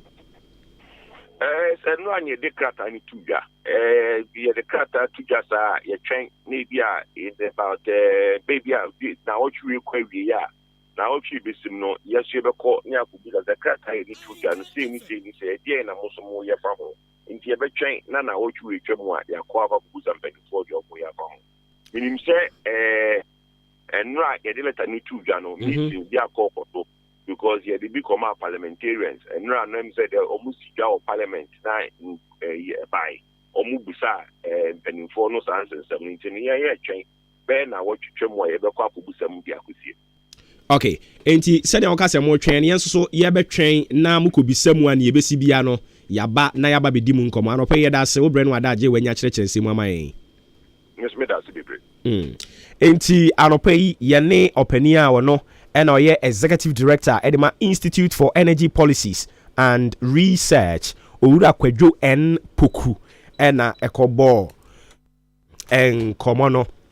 Okay, ya beto aso na ya kwen anim se na medika ka kyerɛ say demonstration no endra bi koso enen so ebi ebesan akoso na ye behwe na yakwakodi mu enkomo endra de no ne ye koso ene enen so ne ebekwa kosie no yesin konwa ye de ni nyina e de bremo but in the meantime no my main wish in Crofui happy birthday so happy birthday and confirm ofra wo Hega afra ene eye wo birthday and inti ye we show happy birthday live to be 93.3 and beyond erade nya wakoma so ade nyina emfama sanso so and from Kwadwoba 4 to you Holali Evelyn and eya won so birthday Holali Evelyn and eya birthday so happy birthday to you Holali Evelyn. You also live to be 93.3 and beyond from Kwadwoba 4 to you intimi wia mekwa kubisa enchiremu ɛde afiri kwadwo baafoɔ hɔ no mo deɛ nti a Holali Evelyn ɛdi ne birthday ɛnɛ na kyenkyena Hellbent ɔse me ɛnka no ɛwɔ sɛ wɔtumi kyerɛkyerɛ mu de kyerɛ yɛn na menim deɛ nti a ebi mu nso sere meka yɛ ebi mu sere yi kwadwo baafoɔ no sɛ yɛn wɔahyi obi ma no ɔso yɛfrɛ no Holali Evelyn ɔsɛ na yɛ ne birthday nti Holali Evelyn yɛnim baabi a ɔwɔ but kwadwo baafoɔ ɔse yɛn wɔahyi wo happy birthday ɔdɔ wo paa pɛ wasɛm paa saa na ɔde aba mepakyɛw ne a ɔtwerɛ de baeɛ no ne maka meda ase nti yɛtoa so ɛnra na ɛnya sɛnketewa ɛwɔ nkran ebi mbɛka sɛ ɛyirio na ɛnya sɛnketewa ne nyinaa ɛyɛ Arise Ghana ɛna no ɔmo yɛ demonstration ɔmo botaeɛ nyinaa sɛ ɔmo kyerɛ sɛ kurom ayɛ hye no na ɛwɔ sɛ ɔmo hwɛ na ɔmo tumi ɛte ntasu kɔkɔɔ ɛde kyerɛ aban ɛma aban hunu sɛ deɛ ɛrekɔ soɔ no ɛnya adeɛ a wɔn ani gye ho but ewi akyiri no nsɛm bebree ɛna ɛkɔkɔ baeɛ ma yɛnkɔ ahoma no so na yɛne nana ntwibu asiako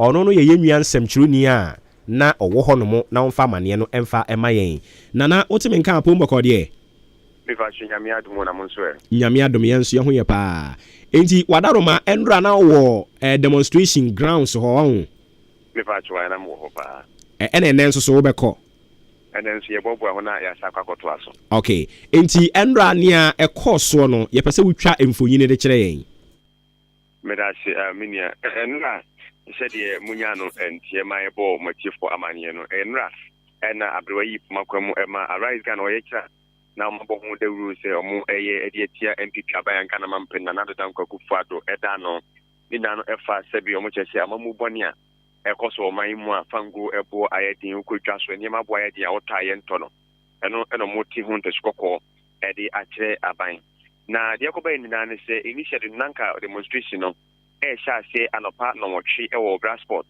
na mpanifoɔ anantimu a simomome ayɛ dedaa anwummere no ndu na mo de akɔkɔpie mu ɛwɔ mampani atena Meje Jubilee House na nkɔm dɔm nkrataa akɔto mampani anim ɛno ɛna policefoɔ de krataa kɔ court kɔkyerɛ sɛ daabi wɔyɛ sɛ deɛ atuate dɔm asɔde ɛwɔ bibiman mu no a sɛbe sɛ yɛma yɛnua no mu kwan no mu yɛ demonstration adwo no ndu saa no a wanhwɛ yi a na ɛde oyi nipa ɛna abrɛ ɔman ɛno nam so ma court ɛhyɛ sɛ ne saa deɛ a ɔyɛ kyerɛ nhyɛ ahyɛ anɔpa no wɔtwe na ɔmumwie anwummerɛ nɔnan na mɛkora mpo ɔmo ma kwan ɛwɔ ɔmo nkɔ Jubilee House na ɔmo nkɔ Independence Square na dɔm pɛ sɛ ɔmo ka kyerɛ mampani bia no ɔmo nkɔka ɛwɔ hɔ ɛno ɛna Arise Ghana mpanifoɔ kyerɛ mu sɛ he ne ha sɛ ɔmo aka sɛ ɔmo bɛkɔ Independence Square na demonstration ɔmo bɛkɔ Nondu no mpanifoɔ twɛ ɔmo mu ɛkɔ soro ba fam koraa Independence Square hɔ a ɔmo bɛkɔ Nondu no ara nso ɛna ɔmo bɛpɔn ɛno ɛna ma polisifoɔ esi pampim ɛwɔ kwan a wonam so abɛkɔ ɛyɛ Jubilee House hɔ no ɔmo si ɛkwan no ɛno ɛna nɔm yɛnsa bere mu mmeranteɛ no ante ase a ɔmo ɛhyɛ aseɛ toto aboɔ ne nsuo ne ho nneɛma gu apolisifoɔ no so a ɛne nsuo hyew a kasɛ hweme nkasɛ petemi so ɔmo buru apolisifoɔ no aboɔ paa na nya asɛm ketewa ɛna mu kora ma apolisifoɔ baako ɛdumienu ɛpirapira yɛ ɛde ɔmo kɔgu apolisifoɔ ayaresabea ɛna nam so apolisifoɔ nso sane tear gas ne nsuohyɛ ɛde gu ɔm so a na ayarehosɛm paa sisi ɛkasa yi deɛ apolisifoɔ abɔ mmɔden atumi akye nipa baako aduonu nkono ɛnɛ yi mpanimfoɔ ɛde ɔmo kɔ akɔpie mu ɛwɔ asɛm bibia na apolisifoɔ adoɔ mmɔden ayɛ mu ɛhwehwɛ mu ntumi nya ɛwobusa yɛ gana ɛnura Arise Ghana ɔyɛ kyerɛ a ɛkɔ so ɛwɔ Brasport nkrapompuni mantam no ankwankɔwie yie ɛde opira ɛne abaabɔ ɛna ɛbaeɛ okay nti yɛpɛ sɛ yɛhunu ne yie ɔmo ana ɔmo yɛ demonstration no ɛkyerɛ sɛ ɛnyɛ ɔmo de di kan ɛto boɔ asɛ biribi na kɔka biribi ansa na ɔmo nso so ɔmo bu fuyɛ wodeɛ na wɔ hɔ hwan na odi kan ɛtrega biribi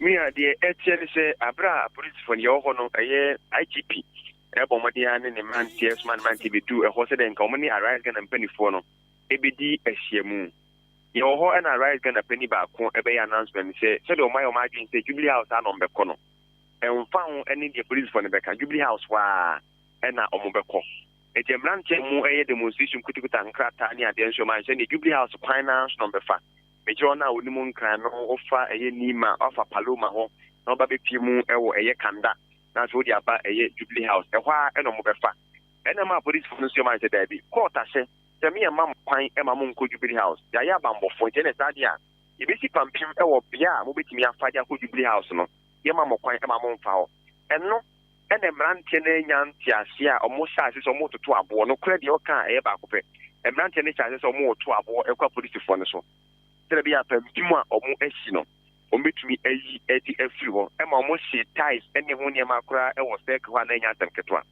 ɛno na polisifoɔ no nso hwɛ sɛ deɛ mmeranteɛ no to aboɔ ne ade gu ɔmo so no a sɛ bi ɛntwene de nti ɔsɛ ɔmo so tumi bɔ ɔmo ho ban ɛma ɔmo fɛ reinforcement team efi police headquarters ɛma ɔmo de cars ahodoɔ ne motor ahodoɔ ne bɛbɛpie mu hɔ nom a ɛne etia gas ne nsuohyia ɔmo sane gu mmeranteɛ yi so a ɛno boaeɛ ɛma ɔmo tetee ansa na ɛno etumi akɔfoma anya asɛm ketewa koraa na kyɛ sɛ deɛ na ebinom ka sɛ polisifoɔ no mu ne di kan hyɛ asɛ sɛ ɔmo toto wei no from all reportage no ɛnyɛ nokorɛ ɛyɛ protesters no mu ne di kan ɛtoto boɔ saa pɛpɛɛpɛ I see enti ɛnɛ nso so no yɛrehwɛ sɛ deɛ ɛbɛkɔ ɔmo bɛhyɛ ase yɛ berebɛn no ma wie berebɛn ɛnɛ nti a Arise Ghana mpanyinfoɔ ɛde aba no sɛ ɛnɛ ɔyɛ kyerɛ no ɛbɛhyɛ ase afiri ɛyɛ EWAC Sports Stadium na yɛde ani akyerɛ mu ɛwɔ ɛyɛ Bahyɛbadwa fie na ɛbɛhyɛ ase nɔnkron akɔsi prɛmtoberɛ mu nti ɛbɛhyɛ ase wɔ EWAC nɔnkron na yɛkɔ akɔpie mu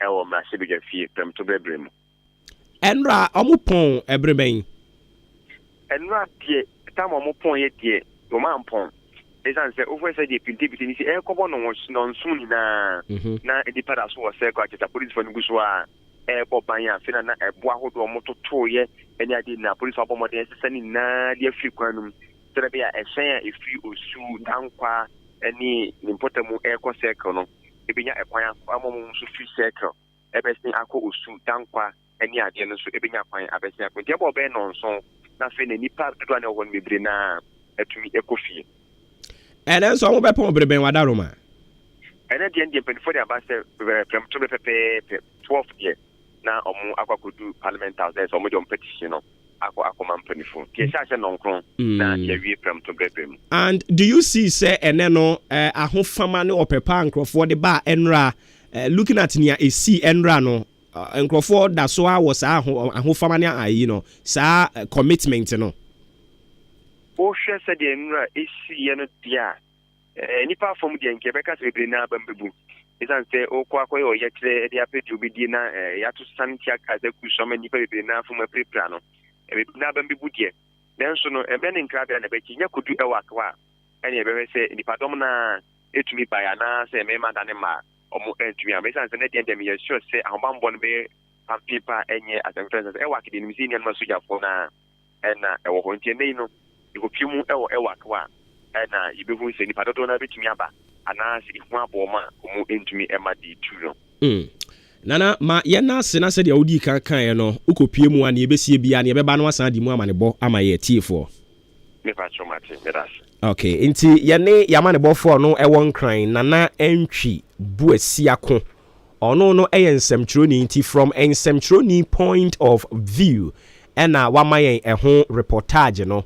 na asɛm baako a mpanimfoɔ ka to hɔ no sɛ wode sotoro ano baaba yo sɛ deɛ wode anoɔden ɛkɔ ayi a yɛde sotoro ɛna ɛgya wo kwan sɛ wokɔyɛ demonstration na mo akyerɛ sɛ yɛbɛfa ha na sɛ woamfa so na woyɛ w'adwene sɛ wokɔpa boɔ ɛdeɛ a ɛsɛ yɛbɛkyerɛ wo sɛ wani ɛden krama yɛni ɛden anɛ no ɔntumi mfa nkɔ bɔ gadwa mu so ate aseɛ enti yɛbɛsrɛ saa holigalism su ne ban no ɛmoa ma Ghana nkɔ n'anim mo se demonstration a mokɔyɛ mokɔ akɔkyerɛ sɛ ɛnneɛma a ɛkɔ so wɔ Ghana no ɛnkɔ yi and it is true you have a very genuine case a yɛn nyinaa yɛtaa akyire sɛ yes ɛnsɛm na mɔka no korɛ because ɛntumi ma sɛ yɛbɛtena aboabo ha na aboabo ha yɛbaa yɛyi na lɔre fɛ kura mpo koraa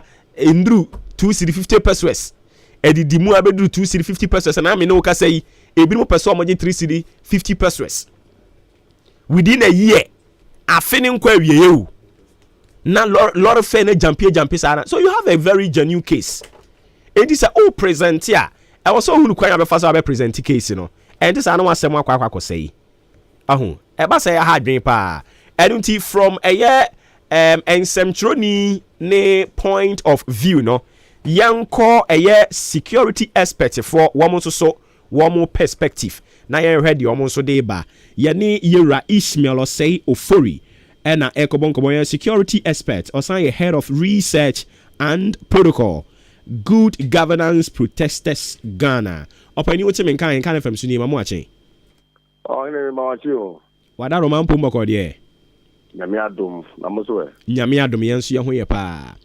enti ohwɛ deɛ ɛnra ɛkɔ so ɛwɔ Obra Sport Kwame Nkrumah Circle Ghana yɛ kɔ yɛn anim anaa yɛ ba yɛkyi ɛne da se so o de me aba wa power so na me chia wa tiefo nyina ayɛ sɛ deɛ no esi yɛ deɛ ade ɛsɛ sɛ condemn ɛsɛ sɛ obiara condemn on the part of the protesters because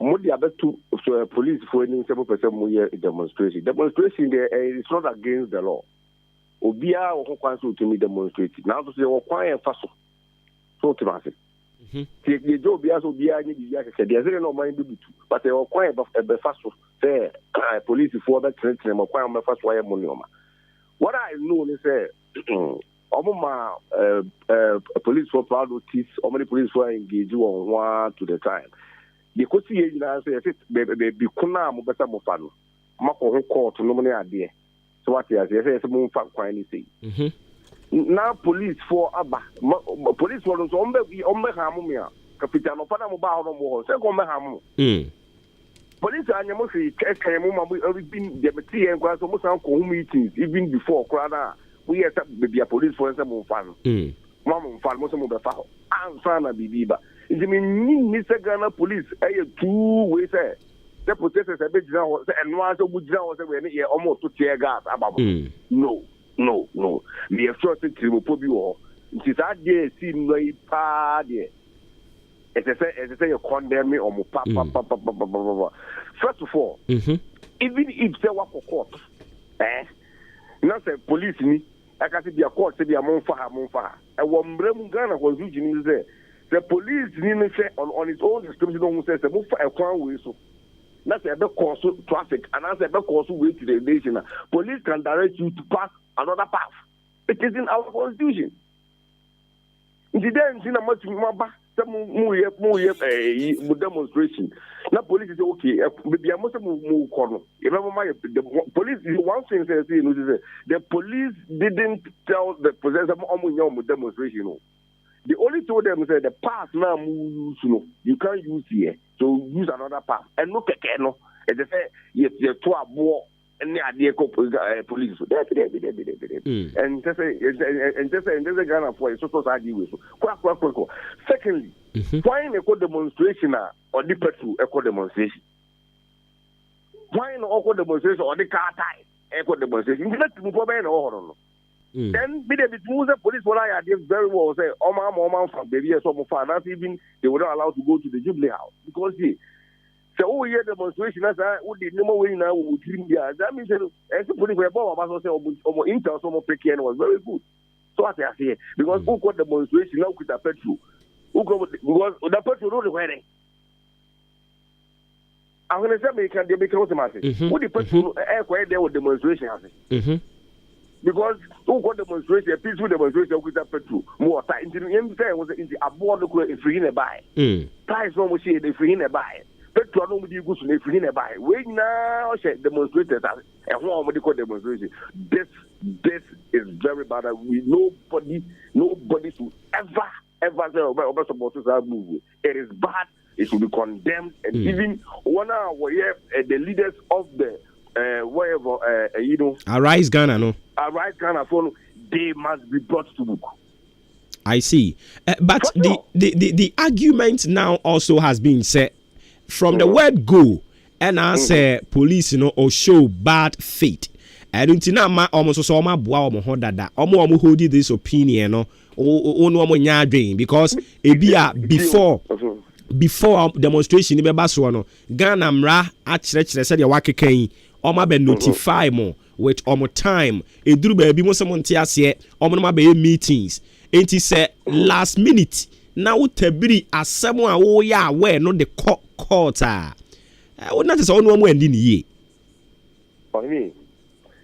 Say uji tumpa say Ghana police don't want omo no mo boy home mind there. Sir. Nti ne bia nobody knows intel on a police in the peke.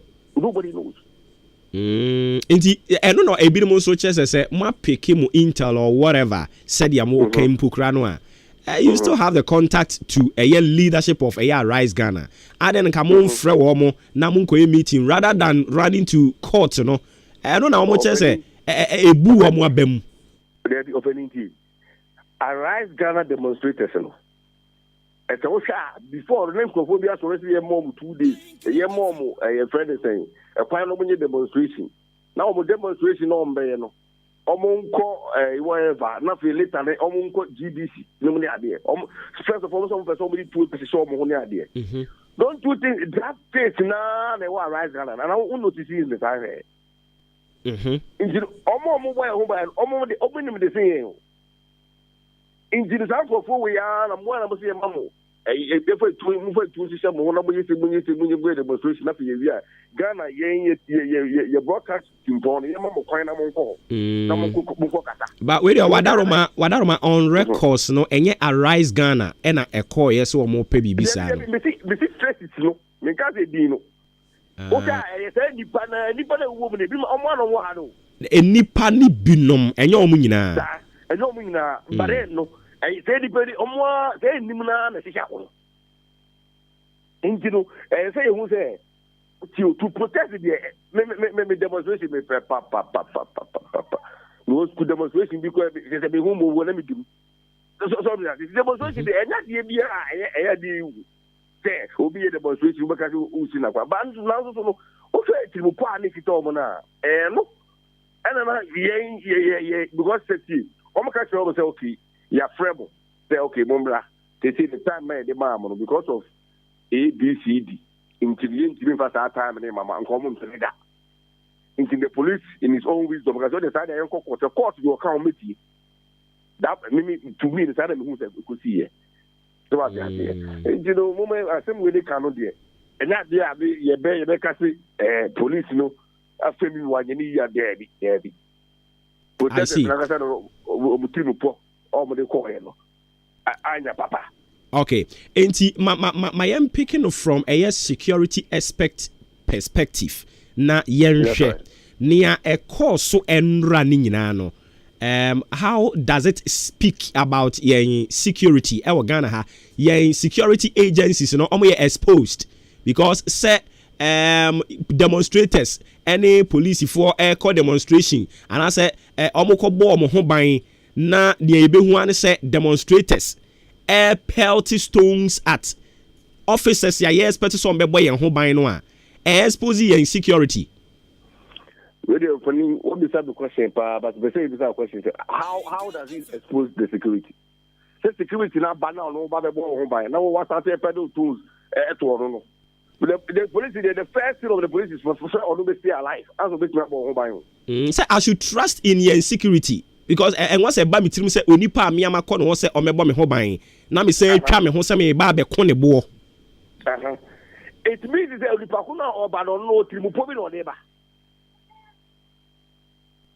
the police should know ahead ana and I make an say onipa ko na oba no onu kita trimupo let's take this what the police got first say bi o me go say ko fu say the police is ba no abo no police man no was the police and to that oh ya say in go for the say demonstration in Maswan or can dey be okuma what will me be ban I see go get dey be because the police when so me say but then they make sure say at any time of where on Benyano they try to make sure say they have cover for it said will be go jam be and say they don't see. So I say because demonstrators there's a move and demonstration don't buy baby. Anna. In I see. I see. Okay, enti nyankopon adamu a enen so mo kire say the second part of it no ebekọ so. Yen hwe animu say ene de no ebekọ boko ana ene de ebe escalate mpo. There is but because now they say obi aje what it is. So they make sure. But me bomi die ka be me kwansa de ken na nkasa no. Nje say o demonstration e baso. Eye ene no. Ba say o ma di kan age atumu o ma age atumu first and second ni nyina. And I make first and second o ma age atu na the first one I could see. But the second idea then the BC. Tell us I what you radio sweet now and then they quality so kuya kro mu yes my create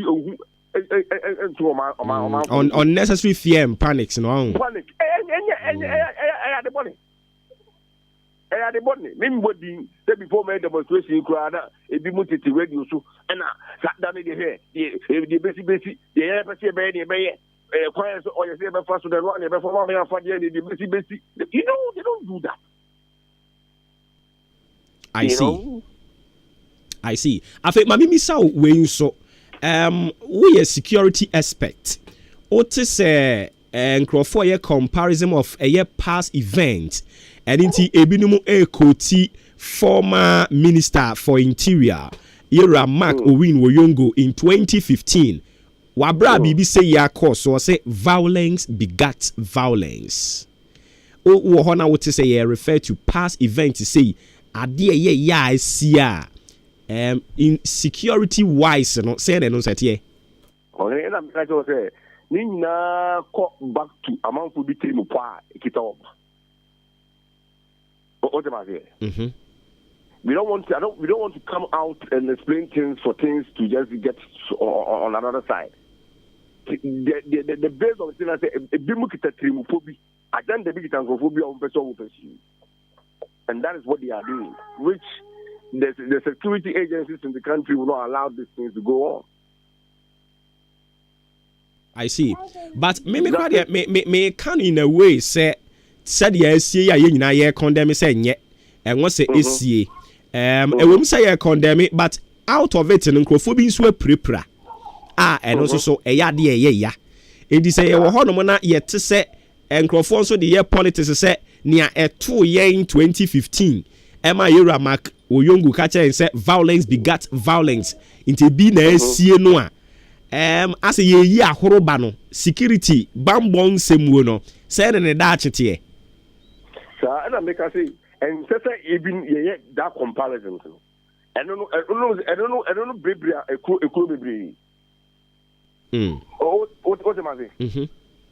That comparison, I'm out for very year, a baby cool.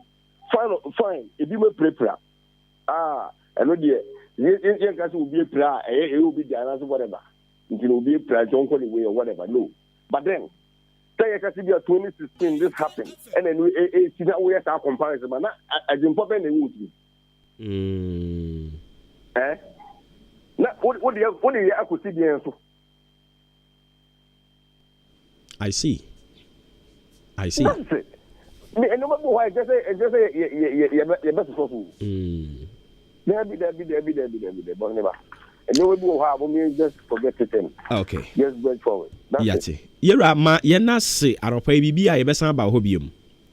You call them because I can be some can for good governance. But then you say that's just you come. Sabe pepe that's just.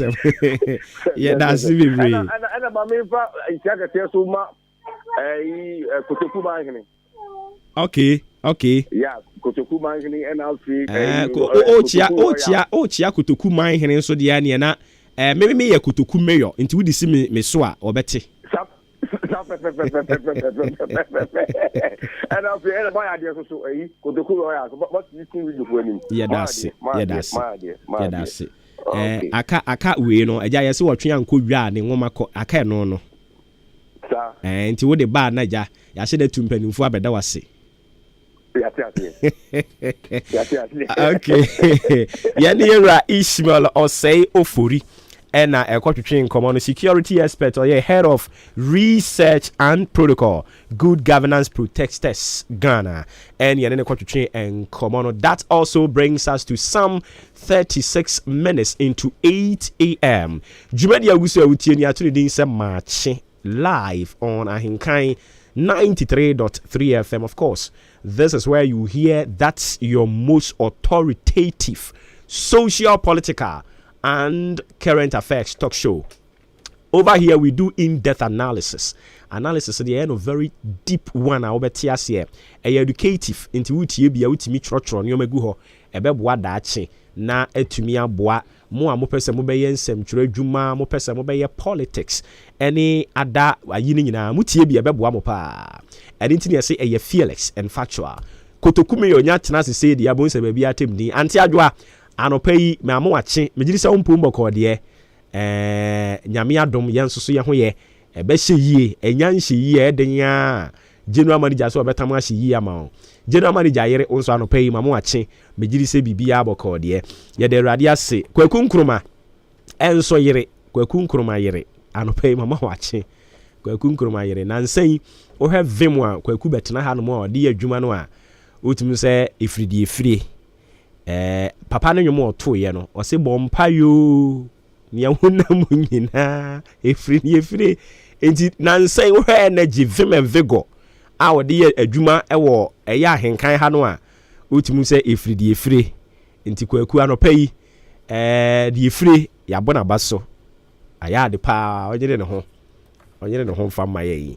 Anyways, yentu aso na yemfa nkrofo comment kakra nso fa nto aso emfa ema we see a friend of Christopher or the free kaswa and our day about say Arise Ghana protesters no or see they should have known better said their omoye no clearly lawlessness and o madan e die nti enye omo actions no dia a compromise Ghana police service wo so enhyehyɛ ya omde ba enti memo munye bi mo kyese nchia enkoma honorable Anita Love obo amisa Christopher dia odi free kaswa eba ye eno no. Dr. Baba Zamo Master Planner Junior King Tampo and our day aba or say Ghana Police Service in fact enra omo eye adwuma so papa was ye bo mabaso na mekoso asra omo say obi biara a ene obesan akwa ye mensem omo nhyɛ da no nsu hye omo no nsu hye no omo nkotu ngu omo so sanse yese ene film ene nam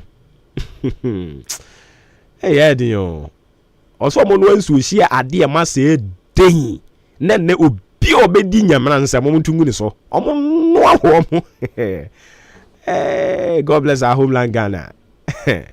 Teacher Kujo Tepa enyina susu no so di fraba no kire se demonstration e course so enra no entimi awse yentimi nka se eya asomdwie da organizers na wose ya kire omu nyina na ero begina mra na no sansa no mabɔ mu tiri mu pɔ so omo kwa kɔhye posifo no ahoroba ama posifo na birimom na ya asem da hɔ de ato hɔ no mu we no omo kire se eye savage primitive behavior enwo se yesososo ewo Ghana ha enomo osemenchia honorable Eric Nana Ajimai Prempe Nadmo director honorable Richard Ekuoko Adiya oye CEO edema PBC ena honorable Martina Apia Nyantechi oye MC Ahafuano North Municipality machia no Amisco Spelele Kaswa eno no so di free aba ne Kaswa for ukrom omo kire se Arise Ghana demonstrators no omu ko no mukoko display womu PhD in violence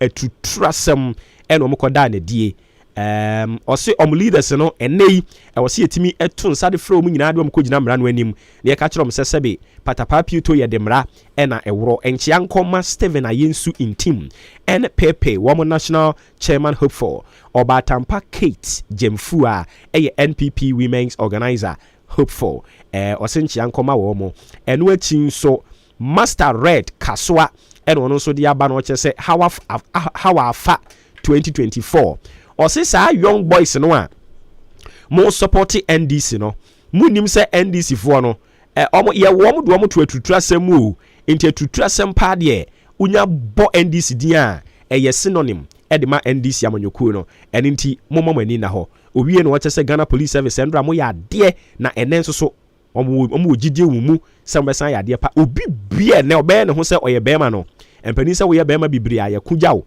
mompa pa wo mo ani so da bi eno de enye kura anya futu papa ena ade ma Ghana Police Service no Bosheba Amisti Goso Zango ena di free aba no che patriotic voices o say organizers are omo eda Arise Ghana no ano no e wo say animu ye omba bonten na omba be pa Ghana fo achew esu ne ban yomo da na die e de kire Ghana Police Service no e yo omonyo enye wo se yeso so omo so kra wo mo anya ade enchiankoma Steven Ayesu in team oye national chairman hopeful Dr.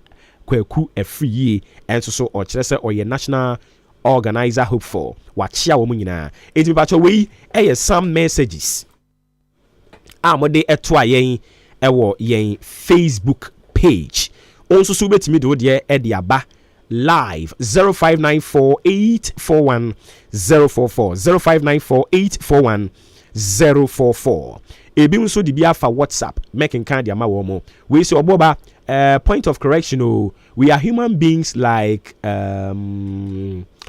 the white but we rather think like me. Thank you for understanding me from conscious reader yate conscience reader ena ede message we ede aba o se yina ye nipa o na yen abibifo no nkasa ya na ye dwen se eno de menka nonetheless thanks for coming through with your message. Yeah, that's it. Wonso ubetumi edo de aba we see a friend amwani fita asama kese no di free aba no say I don't understand the so-called demonstrators no. I was so mutimi de obu emamre wo man mu. Ade nti mo bekwa akwa say oman adwapade. Bebi hu amenti ase enchankoma honorable or Frederick Opariansa or just your next NPP General Secretary. Yate yeda say for coming through with your message.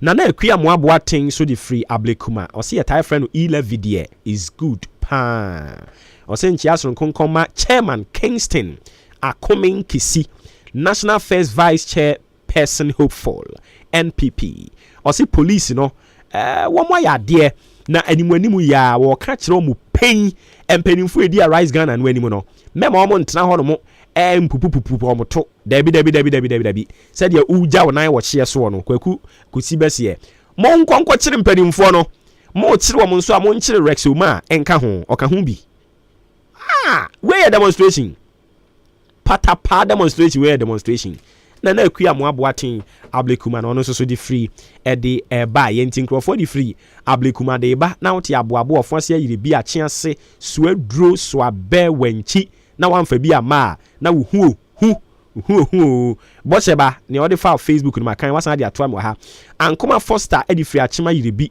e no no so de aba na o che se na true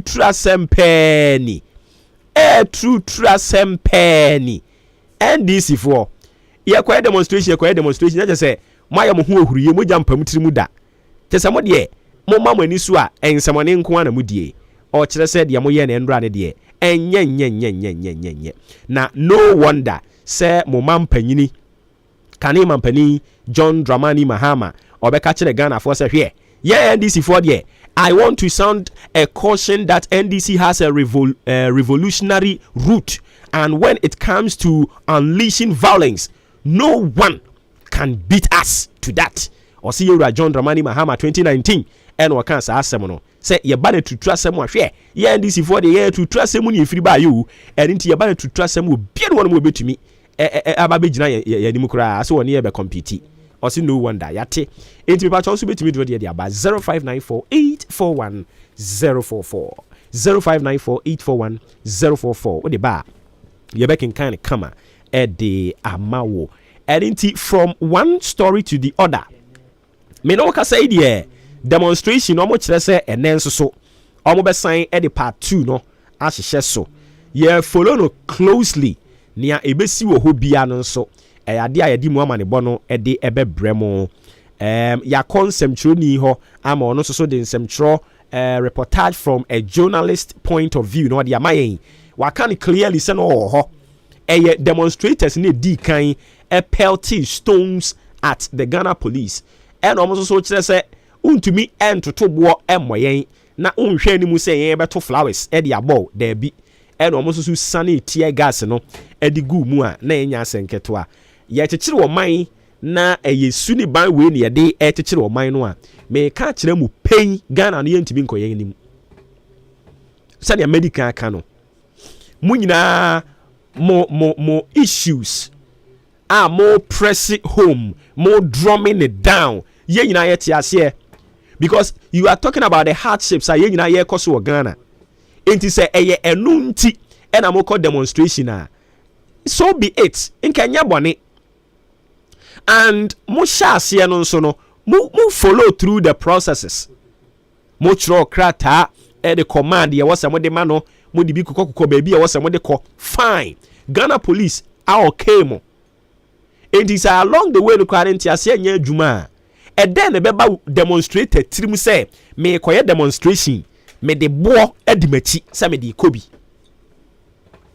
Oh mama yakai Legon those days in Legon boys no omo ka say omo be demonstration ahu enti me fan say bi ene no be demonstration no a enra na dustbin enti zoom line for dustbin no ebe wa dwene say si ho no eye wura na ewom enye wura o eye abowo ye twembo ni the good dustbins ni mu na sisi ho enti ya aboa ye ho dada because ye ni ma dwen ye de call demonstration say ebetimi akopia fa ho e pefa ho a o na enkrofo o ma rush to dustbins no and enti a school for ma witness say demonstration e wo campus is da demonstration yeah campus no wa witness bi da. That is how we orchestrate it. Into a day before the day no ye di kan ko na ya ko fele dustbins ni ya ko fele dustbins ni na with a bo into ye demonstration na pai sa no a wurade bon say boys aye wado no matie si akire no mo twebo ni gumu sa. Into the question ye bisa ne say yenim circle de aboba ho odin na circle kra de okohu aboba no we circle the heart of circle no aboba ho odin wo ho. Enti the question I bisa say wo hwe aboba ayi demonstrators yi etwigu kwan ni mu no omo ko fa firi he is it that necessary omo boxers mu omo ko fa firi he fa. Enti from the word go na mo ankasa maboa mo ho say this is what mokwako demonstrate eye very awful ayedi mgu ase say we call demonstration na wo dia say otrimu say ebetimi aye bloody enti me boa me ho na say ye ka hooliganism a o ye number 1 but I don't subscribe to opinions and crofo express say the omo aye no ebi asida enti na nya hwe no me sa idea ne de me ka kire mu pen I do not subscribe to it. Let my vote count alliance 2014-2015 papa ya omo kokko ye aboba usade bo nani no me no ka say wewu enti ube ka kire me say obi wu ye koye bi obi wu ye enti musumu ye bi na obi wu enye hwe ya masa me no wonya adwen yes the demonstrators ni ya enye because we to be called demonstration now once sabo ni wachi ina just clearly no ya ma mo kwa ma mo ko Jubilee House anka djuma mo ko di no ho no mo ko kobo e o Jubilee House ho so de ne pew ne nam.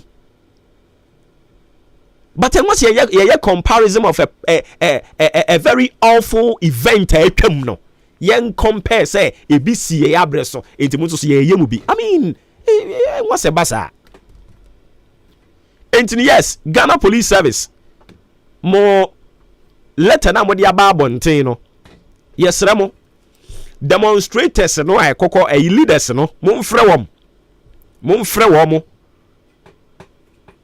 It is rather unfortunate say see sir Ghana Police Service enra omo e de letter de babontin omo press release omo de babontin enra no enie or say arise Ghana demonstrators attack police 12 officers injured police vehicles damaged adding and was a basa police forecast na say no minu mienu ya sika ne san be e de koyo enipa 12 tie dia was me pesa ye tie ase ne say obi she police uniform a na enche so ye superhuman o se obi she police uniform a ono nso so oye obi ba oye obi mia oye obi wofa oye obi yere oye obi bibi dia was what tie ase no but Ghana had no the moment I be say police ni ba no ye huru ni say superhuman enti sabe police ni yim from akora ye hu bi da na police ni no yim from a oye nipa enti ti ase say o to bo de call police ni mu no obi kunu na wo to bo abo no obi ba na wo to bo abo no obi busuani na wo to bo abo no police ni nya dua enti so okokoto bo de bo no ono so so bo ni bi se ne nsem a obato de abo ni o me pasa mo ti ase no police soldier fire service officer ana obi oye adwuma security agencies ni nyina mu no omo to so omo ye nkrofo maame no nkrofo wofa si oyi atade ni gu wono mo a nkrofo nana nkrofo kunu no mo say me ko to bo dia police ni no because kwan na me pesa me fast no or say o ma me mfa so. This is so crazy. It is so crazy. I was say Ghana for we need to condemn this with all on certain terms. We need to condemn it. Enye sabi nkurasesem ene 21st century. See kwa demonstration. Police force say me mama mfa ha. Now don't you have leaders of the demonstration? You have leaders of the demonstration. Eti bibi ni na mo ntiase a you should be able to approach mo leadership and say no. I was someone ne empanimfo no kokko kasa. We don't pelt stones. Ayen kura sesem. We kura se bibi anim ene 21st century. Not to say clearly no o kan kire yen say waboa wo ho say dia upese esinie. Because we say ya dan police ni no obecho say haye ma wo mfa. Munim you know it. Na say enya demonstration kura na wo ye. Ena na ya Ahenkan work yi. Ye duru ba bi omo na mo ye in charge of security. Enti o ka cho say wunua ha no de ye fa emwa ye. Mo me fa ye krempa na enya demonstration work kekede na ye no. Omo kire say da bi ye mfa ha. What is wrong? Ana uko Jubilee House ho no na wo problems na wo de call ye no na ni nyina ya solve no ne no ana. Yey. Fu obo kosoro yate, we all appreciate it. Enti yama wo kwan ne ko Jubilee House ho na kwa den ko buru mpanimfo. Koyo mo den. Okay, wom. Obani amampani yabo fu one bo kosoro tesoma ye. Enti wo kawie ya wo dane wo ho no ane atete fu one so ana. There was yet and say, yes, Obia on the right to do BB, but in your person and say, baby, all right, is you know, Obidia shall see a free ho. Baby, all right, shall see a free Obidia see ho. Neos Otiasiano. And I'm expecting the leaders of the demonstration to come out and condemn that callous act. I cause when Rano. A barbaric act and I'm demonstrating, you know. And the man to say, me say, we will all join the demonstration. So clearly, we are in support of the issues you are pressing home. We are in support. But I'm so sorry. I'm disappointed. And rather you see, Namo Tobo. I mean, it is so crazy. Me pato tiwe ma ye ba ye to aso. Ghana Akuafue, Adama West Africa, Emma Jumo, Adama West Africa, a agrochemical company, what Israel. Now, what Tenasia human who say, Akuafue Tom Nebia, influate me Jimo Funina at the bosso, Nititru any esre, say esre Naju Fua bosso dia, and an American for agile at the amount. Would you know maybe to say, Enkruma, tomatoes, Nyadua, watermelon, Meko, Ayoyo, Anafe, Abroba, Abra, esre nefi fufra ebano, agile no first spray, esre swansan, wet to a quakutim, and as all the wetting puerino. Now the agile spray, esre nina so, Shannon, Memma esre ni bebre, and now the agile, a quaku spray so. The here say over here 10 tomatoes and get one. No sheba copedia gu kafukafu fidimu. Now do in so 15 liters. Afra, with the spray pe, where we juma. So the agile spray we fuasia. Emma and Shrenia will not buy ne egunu and tingu. And watching a queer for Monsu dear bibiti say, Binsu, and Katie, and a face soya binsuno. Amonsu share Vezil, a kun fuena se precope edi free, Sano Bease. The sister we ni, Unya who say, in Fuena Shasia Bape, you share Vezil, na first spray, na Saudi spray sope, ubetu in Fuena sinina. Uto Vezila, betimi the spray we funasi and premwatche, and no crayon so, spray 1.5 acres. A yan for 30 mils, and as obesu atra yedi enemy and san, now in so 15 liters afra. Benye biato ewo agrochemical shop, bia benwo Ghana fenenina, and I say ubefre 0544 325 030, and 0270 575 030. Adama West Africa, Ghana for ye Jimudi. Hello, Wofa, Maakyeon Health College, Uma Miko Yenti, and me your medicine counter assistant, many GE. Ampo, Sawu Pesa we your medicine counter assistant, dear, and your name Maakyeon Health College, Anna Obeko, where your medicine counter assistant certificate program. Yeah, you school in Suma 1 year where we MCA. Nanswani Pharmacy Council certificate. Na dia ma one dance on the say, Pharmacy Council Ghana, and Jiwania Tum, na your mouth free IT training so eka home. Admission Gusua Ekoso, Yalutima Senka forms, there were 2 campuses. Aguna Swedro, ya were Dakwan so, Kaswan so, ya were Congo Villa, our new market body as a quan so. Ubenya forms in be our campus, me and Yina. And I say, Maakyeon pharmacy shops are Hudwa, Ghana for 9 Bia. Near 2 campuses in Yina so, our hostel were hot, and 2 ni how cry. Nasa wope in Rupanso dia, and Yanako Maakyeon pharmacy, a Hona Ubenya Nupa, Ghana, and Yamononidia. Fre 0592 522 111.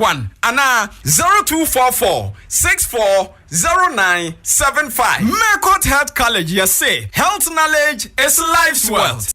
Ago Odanin important way. Munya tsunami won sempebi de mamo. 2A baby diapers na munim eto de bomo mano. Say dear, yasasani di abeye next baby diapers. Na winim yasa shemukina ame kone ni mujie. Esan cotton dodo edie remunti no. O the next baby diapers ebo oba. Ojo so sign it to home for. Ensan se bia entingu ne to home. Won sum fang how. Oba ne yeso comfortable. Etuko chroma sensuo. Cotton next baby diapers. Fabe bobano. Nano hobeto ni safe from. Ubenya next baby diapers. Ewo bebia. Ope dodo afre 0500 285000. Na monsha nesuo. Ema mubu monsanso. Ye wo next sanitary pad. Ede mamo. Next baby diapers. Ema mo fra hot so warm. Hey. FDA. After sa edwedi nkratso imo.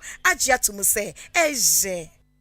Amafo mi chiechia na mi busa se wo per fridge deep freezers ana ayonwa ehe na benya bie ODI electronics mo oyiwa na mom no so bi se per microwave per blenders per gas cooker ehe ana no so wonkro ODI electronics edem obi hia kettle TV ana se rice cooker misro ehe ni wonko ODI electronics edem yopo afei so obi per washing machine ana bread toaster any mobile phone ne ho akade nso a ehe ni benye bie ODI electronics oyiwa asempetia se wo panyoma ebubo so bie nyina to ane bo da form nemu akwanye na twene kakakra na fa wa de a ye delivery e de ko ba bia eye ODI electronics ebusu say tam enyoma papa bia wo pe say ye TV rice cooker washing machine bread toaster deep freezers freezer ana say iron fridge microwave ana say bibiti say kettle and a gas cooker ni nyina ODI electronics ememu anya bi at a very affordable rate. Umo kakra. Emfa oni baby awo. Dio hia ne say, ube friend was 0550 900 600 0550 900 600 ODI Electronics. Baby awo bia. Utua ka wiepe. Ye delivery at the mouth. Open so a ubetuma be pick your product. Ewa Ahenkan 93.3 FM heya. ODI Electronics. Ye boy.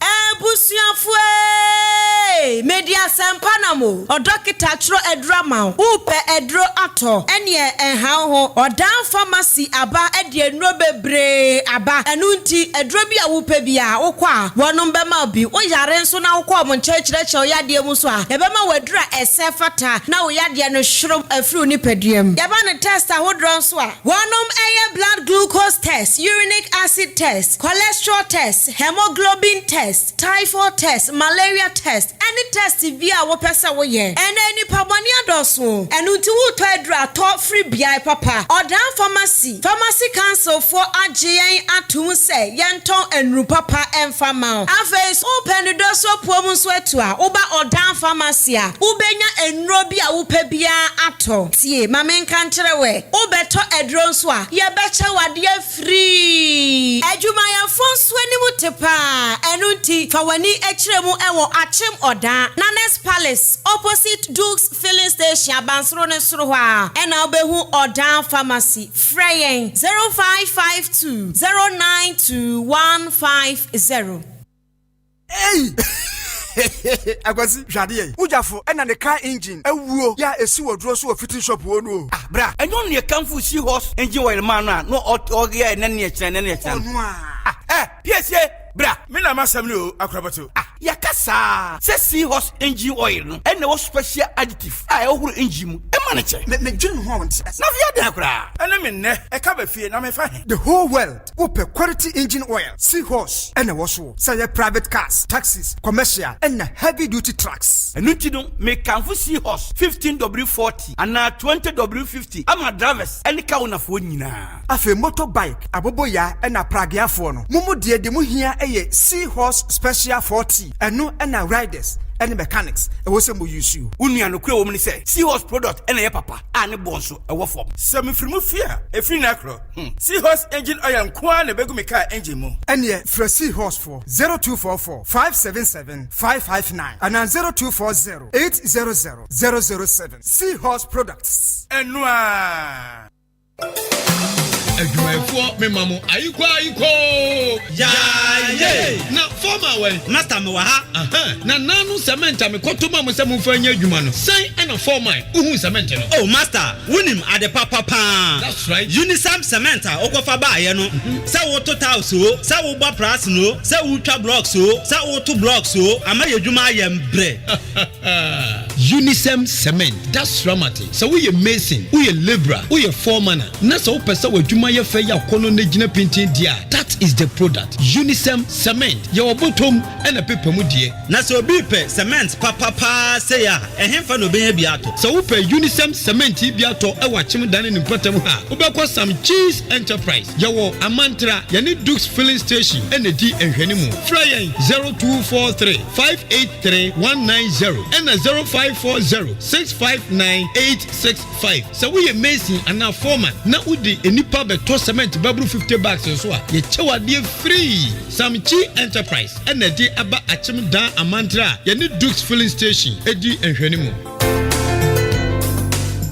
Ghana adisie Obuoba ofore amanfo emamo ache edeba Ahenkan 93.3 FM 4 minutes into 9 a.m. me pacho ye da se watwen yen a yakoto enkra aba ye toaso na ye de enkomo kese no ama okotoku mayor me da so atima konwam enti obi a obe na adwene se odi biribi ba befa baabi enwo se ye de fa no ye betwe no popra sekadi bodamfo na bigina ne kwan so din Ghana Police Service womo eleta womo di ababonten ne mekenkan bi e de ama wo na fe yewia Bremu Central Municipal Assembly ye no womo abo enkomo enti from the Ghana Police Service anopay and rampo no mde bae but making can be the ama wene omo e kire se Arise Ghana demonstrators attack police, 12 officers injured, police vehicles damaged.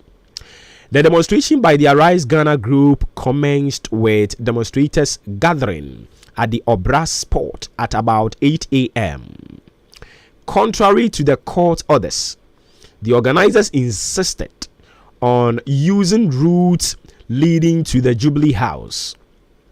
All attempts to persuade them to comply with the court-approved route did not yield the expected results.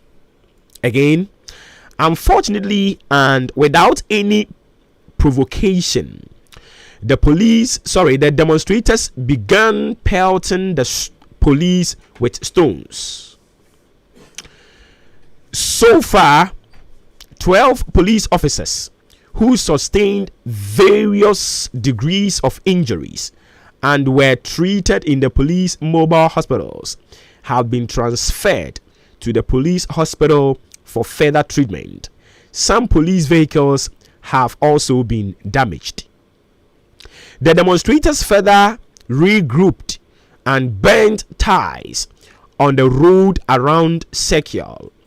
The fire from the burning ties has since been put out by the police. The police, therefore, had no option but to use tear gas and water canoes to subdue the rioting and restore order. In the process is still ongoing. That was yesterday. The road has partially been cleared, and we urge all road users to continue to bear with us and use alternative routes where possible as we take steps to fully disperse the routing demonstrators. We wish to assure the public that all those involved in this violent demonstration will be brought to face justice. Sign Grace and San Akrofi, Chief Superintendent of Police, Director Public Affairs. Inti we enra and omede letter we at the eba asat 310 and omede letter we eba abonting eso. Inti 12 police officers, some vehicles belonging to the Ghana Police Service. Oma say no. Demonstrators no as say no. Let me say this na fe yeni enkomo. Ewum say enema ekoso wo Ghana no. Enema mu aye den. We all appreciate it. We all say it. Ye mu bi ye betena ha no mo aye mfa ye nsa nsrasra no kre no eho. Ye ka no kre no de kire mpanimfo no. Ye ka ne said ye tie no anso so pepepe. But let me tell obi a wabo ni tirim say a person will take advantage of the hardship we are going through, the grating economy facing us arrogantly. Obi obenadwene said they will hide behind it. Na omama esum edru Ghana no. Safo ni nyina ma so be yesi. Me kan kire mu pen. We wadwene say oman ni nko yie. Oman no age oluman ni nsam. Me kan kire u pen age ni nsam. Mampani akufu ado amamuori wo hunu so. Baby aduro no onim say what they two gear 1 or say 2 onim agene nsam. So when you listen to omo leading members of the MPP now, they are all conceding the fact say Ghana aye ding. Omo to musa mamu na joluman nsam. Say so oluman onim so oye reshuffle so or maintain we mu so oye den you onim. But wow be wadwene say you are taking advantage of sir niema no na o de affirmate any evil no me say wonkonkom wa bebo utiri so enti NDC asamanyokuo no you should advise your supporters, because I don't think say former President John Dramani Mahama Krampo will be happy to see near Ekoso enra no. I don't think say he will be happy to see that. Enti we are expecting them so almost some rabonte no make bibi obi obe na gene say obe take key advantage of sa yi na ye wom no situation ye wom na enya papa no onipa na so be hye me ka kire mo pen Ghana no e wom se ne mamu aye den but enyenyenyenyenyenye no ye we asumdue a yɛtumi ka yɛadwen yɛtumi sɔre kɔba kakra na mo afei a yɛ nyina yɛsi so a yɛbɔ bra a yɛnya nneɛma kakra no wopɛ sɛ ɛgya tɔ Ghana mu because of what obi pɛ sɛ ɔbɛyɛ den. You people shouldn't be doing that. Enye fe. Openi akwa aba. Yeah, minia. Bibia boko de. Bibia boko minia. Ahaso boko de. Nyame adom ahaso boko. Today I can see that this morning you are firing. You are heat up.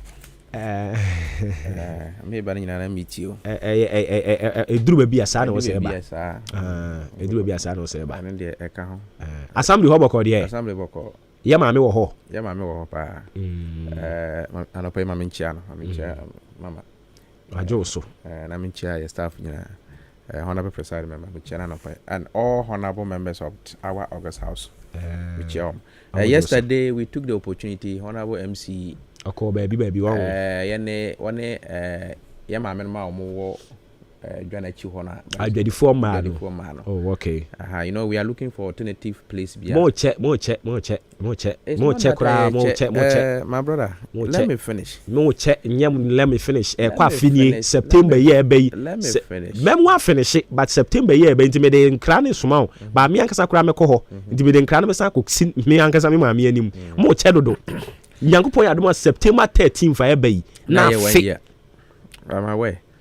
Yesterday, as we are looking for a place to move them to, only say land be allocated for market quarters. Quarters top ho. Quarters not the top two. But quarters wa. Okay. How na mo do mo yesterday. And I'm more planning some do mo. We went there together with all minimum. The form penny for. Yes. Okay. And that was one of the places that we are proposing, but when we got there. They also, in fact, rejected, or let me put it that way, said the place is, I'm sure it's I had one man so kakra me. Like I said, Pabia, you do a quarters one. Almost baby, I'm do more corner. Like I said, the distance now. So they were, what do you call it? Now, more say, Kamunya, a place called Azo. I don't know whether you know there. Baby a car kwana ye linky road no from that Ochame jumping road hono area hono a home na no so that area no. Oh, okay. But unfortunately part is that the land, part of the land there belong to someone. It's someone's property. But say a temporal way and kamo yama wo. Yes. Any money wo monka say. So yesterday from there we went to Nkwantendu market. Okay. To also make some inspections more, but as I'm saying, the agreement and I say discussion is still ongoing. But they are preferring that place. So if they are preferring that place, Azohono. But as I told you earlier, say the place belongs to someone. So it look as if we have to go into negotiation. Na mo ni onipa nko kasa. Eya no ma twi na abam kakra. Okay. Na ebia chese ekohu asase wura no na ye ne kasa. But we have not made that move yet. We will do that. But some two were suggesting say like the Ben market no. Yen clear ho. Na said the bear will meet me akwa inside. Akwa di dwa inside. And that one too is completely out. It's not possible. You know na ebirimu scratch say anka mo nko ho. Na anka mo kwan. Mo de mo na mo be di market di ama wo mo a. Se ne be ya ne che no. Nti ase bebam. Nti na anka mama carpenter fo akosusu. 1 2 o tena ha 1 2. Omo se nka omo anka sakra be ya omo ade. Omo a be si omo ayi. My brother, onim the another aspect of that no. Unya clear ho na omo inside that. Immediately they settle. Utu omo abebre. That is another challenge. Oh, there be you. My brother, it's not easy. Uko Kantamanto. Kantamanto market ni shi ye no. Sa na omo ye ma omo. Look, my brother. Omo anua no. Omo ko di market ma omo. Nti 1 2 o die nie, 1 2 die nie. Na ana omo see temporal structures di CC ho. Enti duru bra ye ba be see a wo out here say baby a won temporal. You don't understand. Now say yesterday will be proposing, some of them also rejected it. They know themselves immediately you get there. On your it will be, you see, that's where you are not going to look for another place. to give to them. them. When you so hericote style. Hericote style. Mama hericote factor bemwa. Ghana enye just one ados no. So buga. Enye buga. So hericote no. Ono ba betena ase. Say madam, baby am wo sisi anenye. Ensuo to aigumu so. Wo pe baby adwon so kra wo bre. Eri ntiri mu ankasa mo de abase ye mamu kwan na mu nko inside ya. Ye kwachicha mamu. Ye mamu a period of ebi abosumi bi. Ye nso so ye de boaboa ye ho. Ye besan betumu o. Eti dia wo ye no enye permanent structure bia. Ye betu o de ahye na se. Enti duru no mama ba hu da wuro Maakyeon Ahenkan ha ene ye nua no other stations yi. Maka wo ha ye de da ma obi ahunu se agreement ni ye wo mu nie. Enti ebre ne so a. Mu tu am obi abedi mu adanse ye. Menua o be no you have to look for a place o de won beko because baby o say the can no say the omo ko inside the market no krampa o tu omo where are you sending them again? Before we be two now you know where you are that taking them to. You see, this is the process. We have started now looking for a permanent or like let me say a temporary place for them. But alternative is not them inside the and market. Then it has been long overdue. It's not the market. You see, the issue is only say as I say to get an open land, and when you take them here is fine. We go here is this. But I want to plead many man mukasa say Jano ewo te say aha krampo aboabo ha enkofo beba. Thank you. But be I was say no. People live from aboabo. Obi fi aboabo ha ekoho ko digwa. So definitely another place say let's quarters ho na. Definitely people will still move because obi pe nama to anasa opi banchi ato onim say Jano aha na ewo. Dia definitely yenti ase ba kwa as Ghana for no say say market ewo kwan ho na nkofo tade. It is never true. It's never true. Baby amomo bekwa bon sesen no. I hope it esu ne ban amomo bekwa da na di ho. We did and be ni pa ni beje bekwa ho. That is all. Yedi jenefo call eje kojo. Nkofo nko ho. Go and see the place now. Even now, oko na okobisa jenefo say munya agbogbo hia meko. Omo se ya nko biom. So it depending one ya meko e wo ho. See, that is it. Oh say I agree with you say we have to take certain actions to even to make it work. And you just want to do so do ye MPP for MPP and am more than cause no. Ye MPP for MPP for. Oko kan ye betu atia no. Mun take action. Man say odan anko anymore. The dialogue is still going on, so we'll see what we can do about that. Odan anko anim. Mo de mon sa bejeje ho be mo ntra hwai. Ne mo ne. So. Yo, video that was what happened yesterday. Okay. And last this is the final announcement I make about almost signpost now. Ebubu ya sisa begu ho. Today is the last day. After today, obia intimi from tomorrow we are going to take it out. Until mama signpost bubu ya na ya announcement say mo be fan fi ho no. Mama then it means we are taking it out from tomorrow. Tomorrow 1st July we will not keep them at our place again. And medical can say assembly ya prosecution ya started. Until that was last week. Maybe can ya me could do officer na obi ato afidie mo. So we don't want it to continue like that. Now quite to say our what share some of the baby do when David. But asama ye can say kufu abreso me kai okote call to be the man draba fu yi yes man draba fu ya so yes no say yate be tuati ya but you know normally the thing is not to law be an assembly be Dabi mo di be din crop ni yie mu a but obi hu a obaka say o law emra na mo de aba no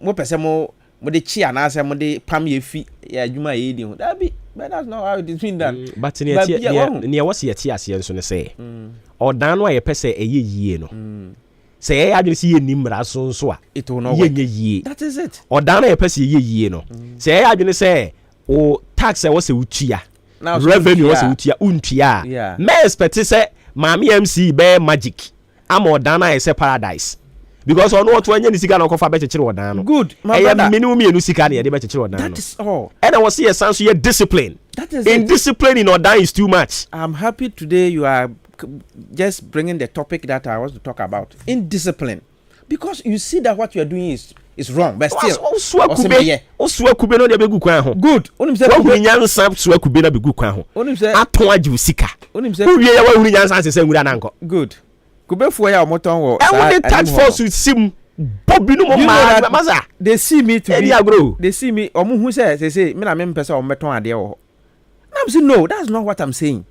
What I'm saying is that baby amoton ade no ade bechi na gatara ne ahona efin a who yamfa obi taxpayer money sambe no I will not agree that I just could be the moment on ho nti me I agree with you indiscipline is also mama factor o ya pani wo down no abra sa onim yeah mama wa sometimes otimi there are some issues that she's getting mad out of it. Hey so serious and I'm more to the point obi I was outside the office and I say he doesn't know what him the question was say my men they were not active and I enjoy. May I always say the reason I've been campaigning for her from day one and now or MC me ampu jijina mu hayi die nti a me yes ade ni nyina ne say me hu say one no kra ba ko pe wo Ghana ha but Ghana for mpe no kra odanfo omo MC omu hia no aye maame omu hia obi na ni edin oh yeah obi obetimi approach waka just say the oye no enye jai see obi a obeka sa kira no you should know that the person doesn't hate you and I make kira we doesn't love you now oh yeah ade na nipa no obi ahu say ade na wo ye na enye na he decided to say oh kwaso dabi ono no mpe wasem yes ye kokan ye party ne any party ne de ade minua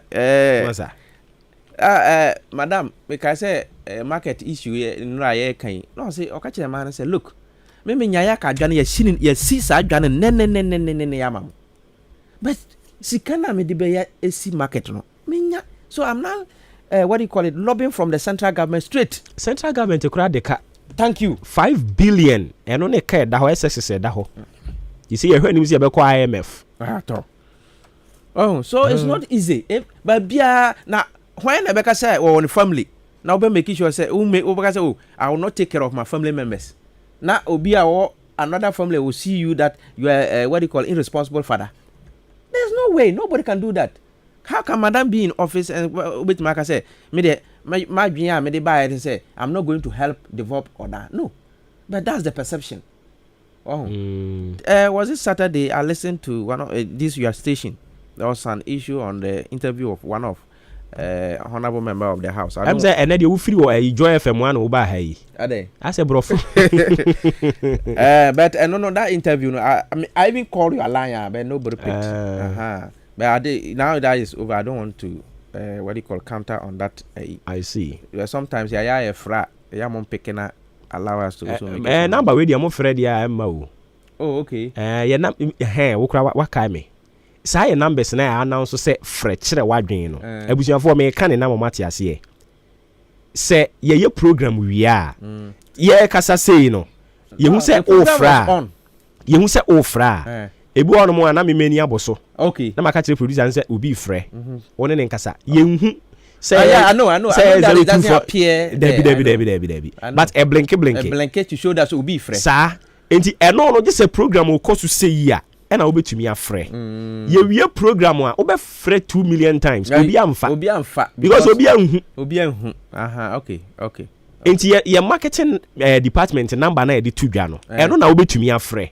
Oh okay. So obi am pese me bisa bibi because one pese me kira madwen se dia wo kan. That number no mum na wo so ofre. Ba we ofre obi amfa. Okay. Then I will take note of that. I'll take note because now me free am fan na I was. Oh David. I just say ya share that name fa. Obi say program ko so one obi fry you hu. Nti program nko so a obi e adwene ne ho. Because obi adwene ho. So I'm sure you were not here. You were not on the studio. Debbie. You were not here. Debbie. I had a studio a fixed studio lines. I agree, but no, I'm talking about that particular day. It wasn't you. Okay. Na Saturday one. Saturday, yeah. Na kwaku blazy wa ha. Was it kwaku kisi? He was the one. On what to jakra cheme. But well, it's okay. Say the whole can I'll take note of the lines. So that BB sir then. And I'm more to a point to BB when you are making a maybe Obi friend BB if you want clarification, the producers can call any of our lines. Especially Momo assembly hona. Yeah. let me say call me. If you call me and I have any idea, then I will do it. Because billboard asem na wo person wo kan ya. That be. No ni asem foforo kwa. I asem foforo kwa. That me kire say bia issue be arise na mo ntiase a and you want clarification will clarify. Na say kwaku dia ne nan foforo ne mo a. But I'm surprised kwaku fa. Ofre mo sa. Oh, by we dia wan frɛ. Ofre no wan fa. E bia say nya wo no ofre, we bia no ofre obi foforo. Oh, okay. Well, it could be so. Ye fro no wan fa dia ye adwuma ne mbra kire say ye fro no wan fa. To so send wo message. Na still auzo amanga. Then you bet me a coswa be ye adwuma. Na only I don't know to almost ye tu jano. Do you know one thing? Some friend any pan and fa on the or na no say your friend na on fa o. Say what him fa o. E bia na nipa na ba bia wo kra na o hu say kede say ko. Be bia wo. Oh, na mo dia to just say we your friend na on fa. Ne tie say. Say your friend no wan fa. Me uyi adwuma no credit sin chen na adwuma ya na ye yo. Assembly nkomo na ye di. Ofro bi no wan fa. The person is not duty bound to answer any question from you. Oh yes. I do agree. So that's it. But say onipa no send you message you should be able to say something or reply. Maybe I'm at a meeting or so something like that. Na o frame me my friend wa won fa ada phone o dia. Phone in your dia. So that's it. But me send you message. You should be able to reply. Ma go ahead, just want to talk to you. I don't know where mu adia man any. A friend cry on fa. There's all the phone cry man girlfriend. Oh. Yeah, my brother mean to my use now. Oh, what about girlfriend? Ah, yeah, can asem. Was all the man girlfriend. Only hot jai. Okay. Yes, my prosecution. Yeah, prosecution. Yes, said they make kind no. Last yeah started and your prosecutor also he has started sending cases to the court. But I want me person Brim Center yaman for ayi ya ye wa nyina na say anye boapayo say ya sheda say ye de obi court because nipa no afomra no da bi say nya mo ne mpia nkose obi ade it's simple na say what keep wo who obi ha na onni problem bia say uni veranda yenye adwe that is it enti say also benye mponche dia o say ubobuo that is all edema wom and another one like sanitary offenders wan kasa wa unim say this is your store or store anim ni what pray we go store ni mu o twen me wo fa zoom lion that is the issue they say no another shell ya ba lo no say ya ba na ehun say store ni nwura no go store no gata ne mu anima yes somehow because you are egu wanim why wonim say wanim aye fin but won na ye kire say so wonim say nwura no go wanim opra you can't take it far kra o de fa gu rubber mu na chikire na fa to ho omo bara o medu o mepeke akọ but obit me prafi ne store no anima inside kra na o de be gu gata na anim na gata na choku nso to na abepia na asan ko choku another place na flooding aba until this time we are saying that yeah why ever chill with all this ones that's we are going to prosecute you straightforward because you are not supposed to do that and I call your main station hospital they were in fact nko to fi egu station one it's not allowed now what we are doing is that say otonsuo na say me tonsuo na me nom ewia you have the right say obeje rubber na film say now they are to that's been na say ade bia we keep bia no last me who lady back one no guitar rubber nto no na de agina de na de to say bi mu kra san ton ton wa hu but obiti kam odi dia na wato atwene me dem tikam na we sapa mama driver na stop o na wakofa wade ni nyina ye indiscipline my brother. But you see, there's one thing in Ghana here. We have your laws. Ghana has said we can use to stop this thing. But the question is, I na me who say leadership failure. Any sa politics, human face, brofono. Because Oko Central Regional or hini bi wo ho. Okay. Me referee crew ni din kakra, but etiefo say mumu bi atia, nya me be kan. O hene no. Ni crew mu ho. Untumi mfa rubber efi ento fem oyo hoho na wo koho na unnim omomra no na we wadwe so de efi to fom akwa kitikiti bi ba begu animu ase eti de de aso mu tim no ukokro no mu a efi ni ho e was central region he ya. But do you know why Ghana how year eti adentina ohene asemra we na ya adwuma na politicians are they've been clothed with all the mrano omo ti ho epupupu omo to se kwadwofo a wo fufuo. We say Sunyan every year bia yes Sunyan has been always declared as the neatest what do you call the region or the neatest town. Because ohono unya du Sunyan ta na wona ma na wonom so na to wo ho ana obi abisa hey masa fafio. So in fact discipline. Yeah, hey. Discipline. Ya ankasa. Minimum some more bylaws. Bylaws ya ankasa yentenase. Na ka yen declare sa every first week first Saturday bia na wo bosumi mu ana Yera Julius Debra me de call ye national cleaning hwan yi. Ye enti ye ha enti me bi.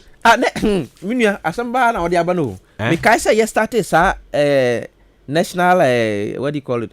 Weekly sanitation day, no. Do you know that yes staff of the assembly mum and na pra na those who even what will be the store him or folding in hands said out you know you say president him man. I think say mo betimi dia ba nti wo ko betimi dia man panimfo na ka yen odan municipality hey yen so yen hihye bi my brother obe hihye all right now hihye are you saying that there should be a day say obi an cleaning the one and say we have to mobilize to go and do that. That's why you know for veterans into they will know how to strategize and money. I didn't mean ya pay you. It was a nobody will do it. And only directions from central government. Yes, look. All our honorable members, assembly members, with the 18 electoral areas. If we interview one of them to find out whether so free communal labor for the area who say omumrana omumba ye ABC whether they come or not. Because the system is in such a way that obi ahwa was oh na assembly member so yeah agini into the question so the best thing is that is why the bylaw is there sir assembly member free communal labor no one kwa he has a right say or do over prosecute. Now we have given the authorities the power to them now the assembly member to bodauro but you should give 7 days notice. Well almost 7 days notice then nipa no amma with a reasoner then Mirani say utimi di ne court na court mbisa say aden na wamba but this is I agree with you say this is the time say Mirano yema Mirani yedwuma and forget of party A or party B. We are talking about the neatness of this town. We are not talking about a party. Oh but yeah na akwedi say they won kan no party A thinks Ebasana it will favor him because people will be annoyed with party B. But party B so who say this time is going wayward. Then he to so we are pleading say too bad. A sanitation issue. It has nothing until Yadeba doesn't know you are party A or party B. So let us put that one aside. Now say we call down and talk about Yankasa health. We call down hospital to see ya when NDC and MPP for So does it mean that Yadeba one who was that be where the MPP me question? No. Sometimes we who say hey, I made a statement sometime in your forum B and I'm say our politicians, the pastors, the bishops and the malams, when they get opportunity, they should tell their congregants say, aside everything, your health is more important. So you have to discipline yourself. Say, me life ni, I will not me from a life in agro say party anti agro me health me di hu agro. Okay. Nti say feed them anima. Me can say because of me my government is not empowering. The government in power no me. No. Too bad. My na se fan community say na de mama nkomo na me o. Ana wo me eye. Oh, minia. I said nyame yadom next week ni emeto aso. Asem no kan bibiri abo se be ye o mutiri mu hwanya o mu hunu ne o mfa. Ye yaka no aye. But said okay, the national no say yesre obi a wo Brim Central Municipality ha efi same labi krom jedam o dan kwante ebesi ha nyina no. Abuabu nyina ka ho no yesre wa within this municipality habia no a bad sanitary issue a chese taking it serious nka se emfa me ho yade ne ba enhu se we e na we be that's number 1. Number 2 about your revenue issues too yesre revenue your projects no obi last obi me say obi say sa secondary city projects no a World Bank project enye IGF and IGF has nothing to do with it. But I want to clear the matter here. Say there is no project, World Bank project coming without a component. Bia, you see, sika wan kasa wajiji wo area hono. Ahena wanya. Who failure? Then that project World Bank is coming. Wanya. Into clearly no internal revenue mobilization. No, and I set the premises for sa loans na eba no. That is it. Yate, yeah that's it. Until where there is say your revenue quarter so ba say o mbeji sika na kakra o mche o so mo ntwa mwai say the be ya next time no I'll come and elaborate on niema mienu miensa bi a IGF na nkasa pa ye de because apart from assessment na yeah ntima anje be feel no there's another aspect to make one okay until next week ye be to so we dey me da say so me da say papa enti any Jesus alodina abolunga awidiba na de dini de waya de pa na la onim say agric director on kaya me de man no yo I don't say I said that make ho there without it there's trouble. I have to prepare myself before I get there. But there's an issue. Oba, you talk about it. Mate. Issue be about. Yo, Mate. Yeah, that's it. Yo. All right. Into Bremu Central Municipal Assembly time with them and no. We say the organizers of the political demonstrators are always the largest and luckiest beneficiaries when their party comes to power. The venerable demonstrators suffer and gain nothing when the party comes to power. So let us be careful. I wish Honorable Kingston Akumin Kisi victorious as National Affairs Vice Chair. Prof. Edifree Achim Odan Ena Ode Ebaye. Prof. Thanks for coming through with this one. 37 minutes after 9. Me pacha ojumedi agusu awutie no eye machi. Ofre me boba ofuri amanfo. The Commander General Kotoku Meya. Yeda so ati akonwa kese mu a yedi chiame ede amount. Me pacha wadwe nche no so betumi di aba. Obetumi di afa normal SMS ana se o de befa Facebook 0594841044. What the fa hono monso de ba ye be kinkan kama e the amount. Baby a ye dro no ye bebu enkoma no curve. Ye bu no curve kakra. Na fe ye de akodi nkomo about ye TVET ni ensan we dwuma TVET. Ya shase a ya bon nkomo ni bebre no ade amamo. Enen so yesan toaso na ene no ye ne yenua bema ba ko a ye ne di kan bon komo dada aka ne last bit ene ye ne be wie na fe ofoforo nso anya kwan atumi ababi ono no oye sprayer o spray cars na mo amadi kan tie ne story ne de munim dada yenua bema owusu wadi kan aka ne nsem no bebre no ade a kire yen nti ene no ye be sign na bonkomo na fe ye de asi na nyame ya domo a abie kwan ato ho no mo e de ama afoforo no mo so atumi ababi Unisem Cement Ghana semen kan kire wo se ope cement papa e de asi dan a e wo mo ho ne wo so ba Samche Enterprise e wo Achim Odan Amantra Wache Junction ono e na wakwakofa bidia ba ye mpotem ha no mo ababi awo bia no onso so obetumi akoho na wakoto cement ni bi dia kodi ujuma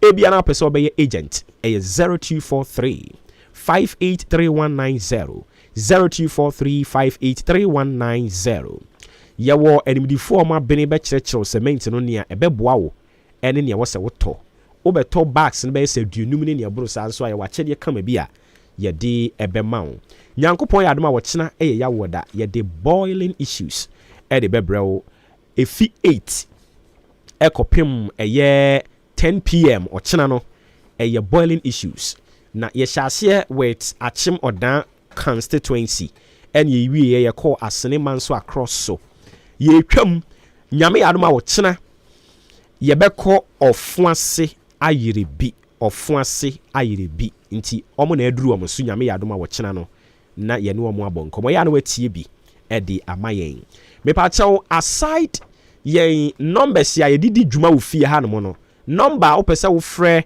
enquiries ne asɛm bi a wopɛ sɛ woka no mepakyɛw mo mfrɛ number wei 0244 wei na ɛkɔ marketing department straight 0244 29 0093 0244 29 0093 ɛno ne number ɛno nso so wofrɛ a ɛbɛkɔ marketing department no hɔ straight ɛnkɔmmɔ bi a mopɛ sɛ mudie no na moatumi adi finally ano herbal bitters ɛne capsules nso wɔ abɔnten koko ɛna ɛtete wo osisi ya wo ya ɛnam wayɛ mmerɛ akɔnɔ a ɛwɔ sɛ wonyama wo yere ne wo kunu no atekɔ anaa ɛnam nyarewa ahodoɔ bi na wakɔsesa w'anum ato a wontumi ne di wakoma wanya ɔhaw bi ɛwɔ ho ɔbaa wokɔ afikyiri obi ate wo nka na bɛrima adwapadeɛ no na aka kɔ mu a mekamfo ano herbal bitters ɛne capsules no ɛna ɛde ama wo ɛyɛ ata ne ata bitters no na wopɛ a wobɛfa capsules no na wopɛ a wobɛfa te aseɛ ma me sɛ ɛwɔ mu sɛ yɛ bitters ɛdeɛ but ɛyɛ bibiduro pika ma wo nsa nka bi EK Asimim Drug Store ɔno no wɔ akyem ɔdan Zango akyem ɔdan Old Town Zango hɔ ɛna wobɛhunu ɛyɛ EK Asimim ɛwɔ hɔ okɔ miaya ahodoɔ bi a yɛtɔn bibiduro nso a wo nsa bɛtumi aka bi 0541210227 0541210227 ɛno ne number abɛfrɛ no akyɛ sɛ ono ɔmo abɔ nkɔmmɔ 41 minutes after 9 mepakyɛw yɛnkɔ na yɛne yɛ nua bɛma owusu nkɔbɔ nkɔmmɔ owusu bɛma po mɔkɔ deɛ abɔdeɛ dawrama last week and 2 last 2 weeks na wɔsɛ nka woba ntimi amma yɛtoa yɛ nkɔmmɔbɔ no ɛso Kwame Owusu woyɛ sprayer but sɛnea ɛbɛyɛ a obi a ɛnɛ ne de di kan ɛna ɔbɛtie yɛ nkɔmmɔbɔ yi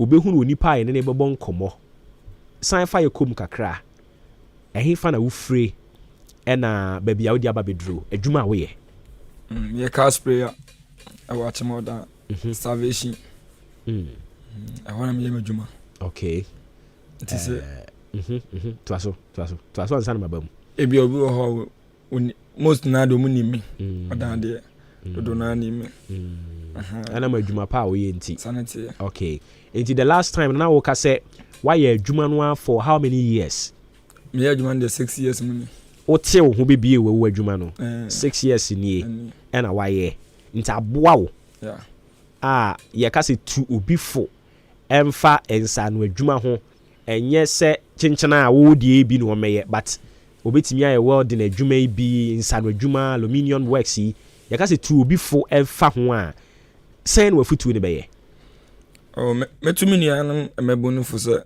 adwuma sua no yɛwɔ adwuma bi a yɛ ntwamu da adwuma bi nso a wosua du baabi a ɛnkɔ so what I say but ɛfa no welding side spraying ntwam because ɛden obi better fridge ɛnyɛma bi break kind of ɛnyɛma bi a you spray bia no so ɛna welding side no so no cars no the more na ewiase ne kɔ nanim no ɛna cars do na ba because car no kra be do port wa ibo a beba na pro nti we wadwuma yi a why not say unya dwuma nye wode no kredie ayi wadwuma obenya dwuma bebra ye okra dwuma be boost ama okra untimi nye I see enti ɛya ɛmfa ho so wo dan ha no ebinom de cars free nkran eba se spray home awom oh yeah sa dwuma de oye ni ya ɛyɛ nipa enam nipa so nipa didi na sanete wa brabo de obeyama we no we di adanse akire we na we di adanse akire we okay enti for 6 years ni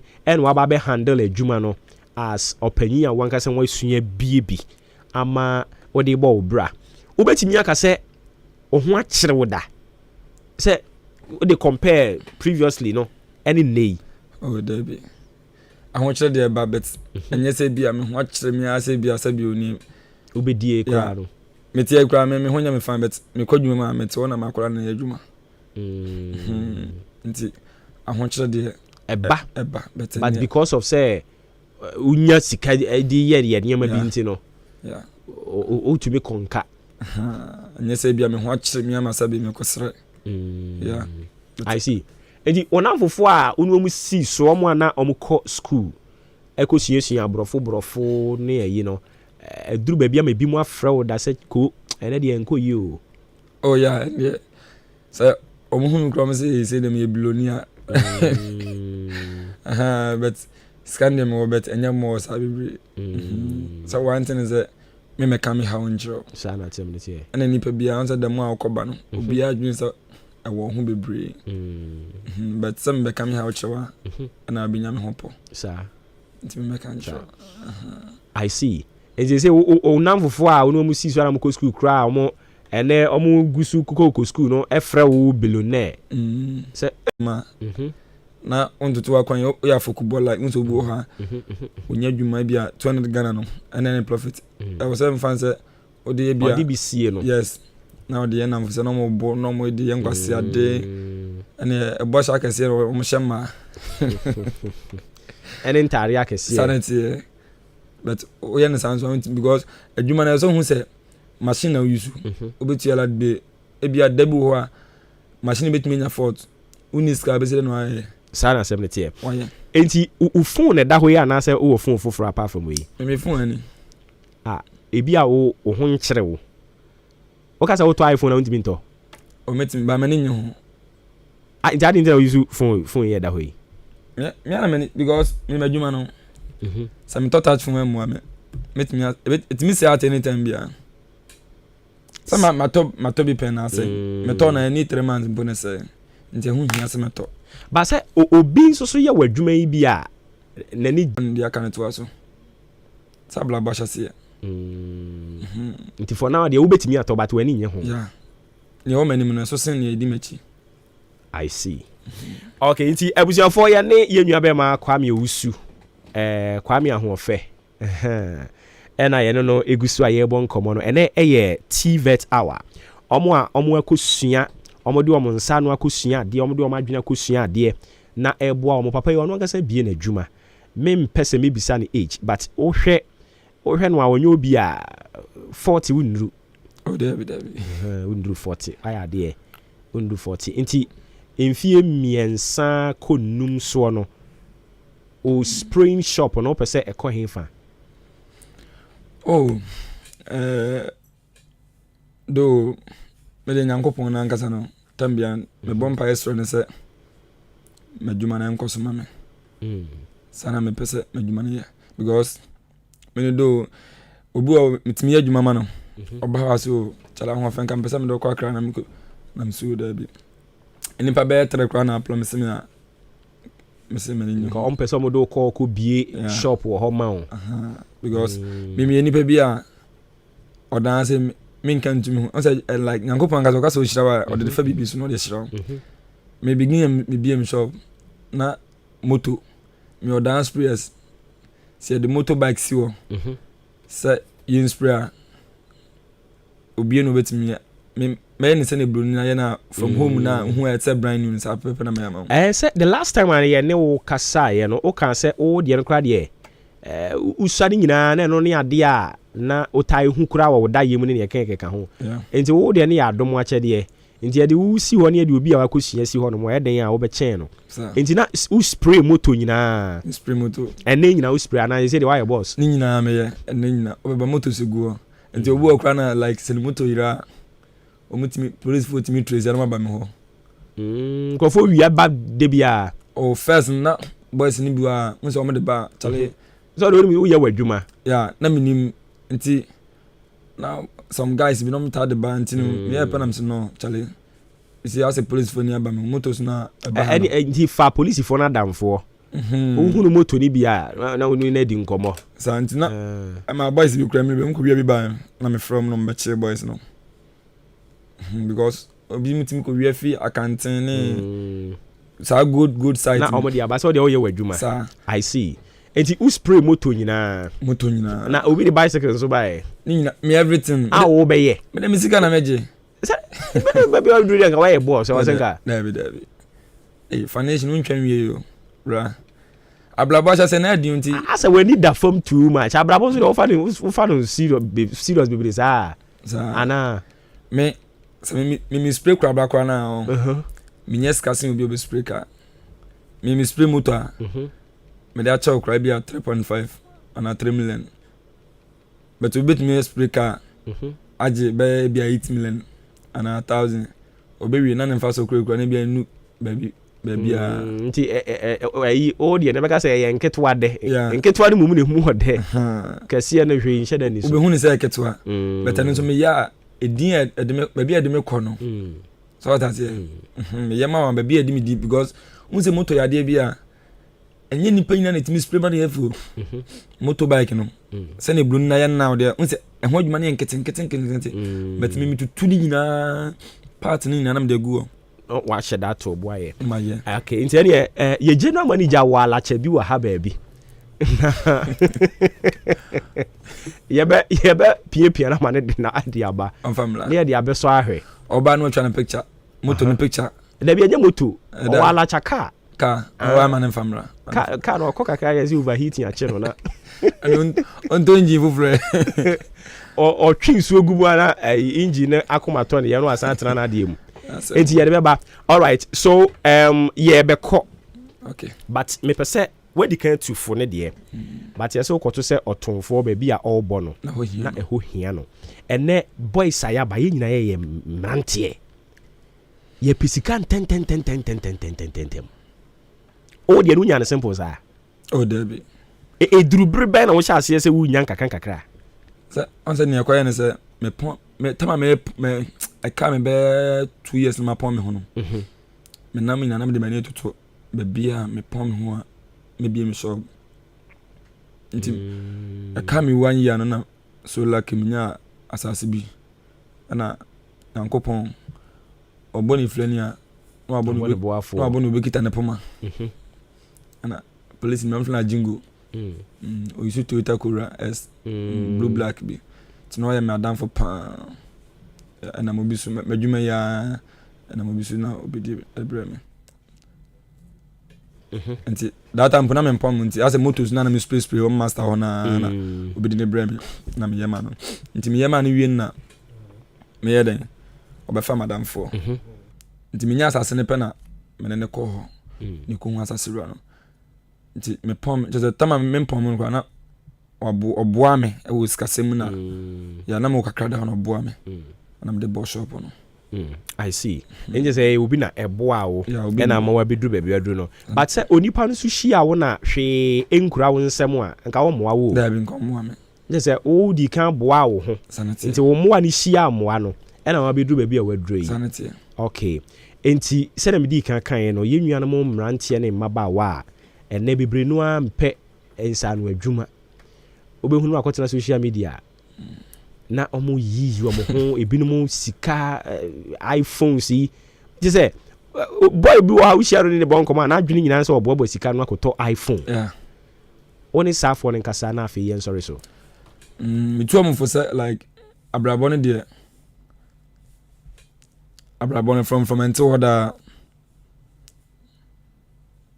from until order na nya da bia nso na bia o ma me no papa ti aselo muska o me yama o se jikodidi obu a bia ne family ni kakra wo mu but se kakra wo mu kra no e wo so hu se o papa no ma me sabe mo ntena se ankosie we nti ska na wonya ne no e wo so disie na da chi bi no so bibi to critical between the ska na den etwa foundation aba obra nti me srom phones akese ne santa ala akese na omba kototo na nya ne de bobra wo nya no because fine WB kase odi ahenkan ifi a wasi efe etiti ono am tati no okana brabo mun sama wa bre okwa akra amfa na easy ya o man da for mpanifo bi tutu ni fo ene otie ye afutu ne ye betu na se wo be fa na wo mfa no ne asem no sanity but ana most here for man na tire gaga ye ne aso den sanity but skani be bien wa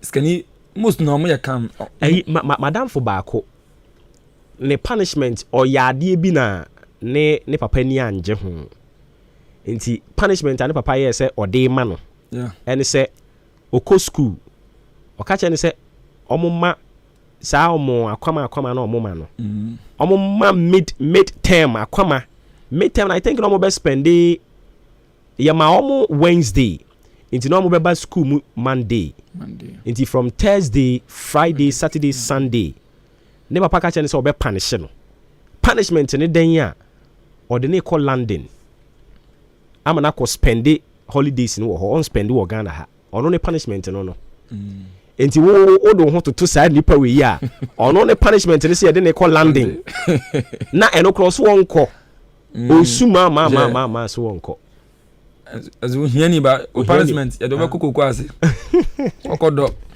I see but who me be ever since I say saa de we ase no me ma obi amfa ne number 2 dwada but sɛnea wo ka wo nsɛm na wani da fam no woyɛ yi a Ahenkan FM be yi oh yeah it me person do number 2 dwa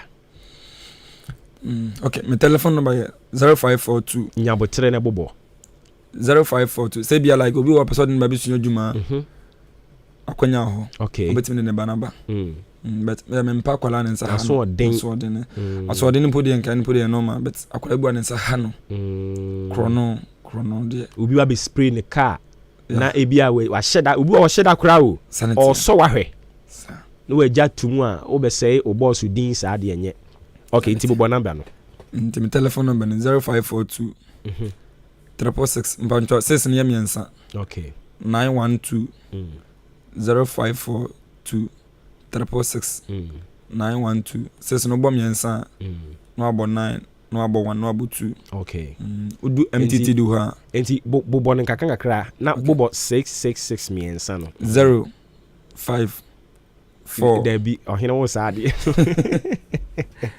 eye 0542 666 912 0542 666 912 omo me spray omo castle omo moto omo fridge omo cylinder sa everything na omo mfan nkrofo man somra mesua bi na gaga na omo nam krom mu nikada moto na yenko right sanda ni yenko ha no da bi emugo bi de ho de eduru bi akọji we ni kakra o ze ni jeni o bet boys ni brem is a boys no man you too much so sa adwuma okra na boys say o yenko aso na adwuma da o eji o say fa na wo MTTD police station ho de unya do na bom din ahofede a ahofe bia ni okay me pato chia ne sorry so chia obi a person chia ne chia me master Ajingo baby chia ya Otega me chia police phobia me nim bia me chia mu nyina CK love asane me chia okay and master Raj and my wife Esther Akwete Kroboni papa bi odase chia no so odase be brinti se wo de wo number to dwa kire wachi akwan na da ache wo yi anu aka Ahenkan FM wo de owure fi Ahenkan kra aka obo ba why me review obo ba okay yeah that's be bre all right enti eno no ya wie ohine ba mami sorry so nkwai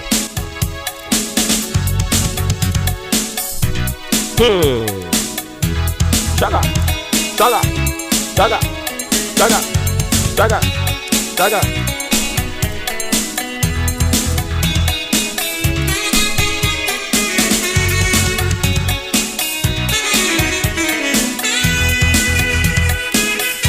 Okay, so I gotta go, man. 3 days down, 2 days more. Nimraswana Miko. Obwa. Nimraswana Miko. Ejansu yene de. Obwa. Me pato me fast and confirm ma. Odi Ahenkan kwa me yaboa. Adwempa hene Kofi Mensa. Kobike Kwame Asante. Billy Man. Yeah, na ye kabumu a na ya form production team no. Me offer me all boba ofori amanfo.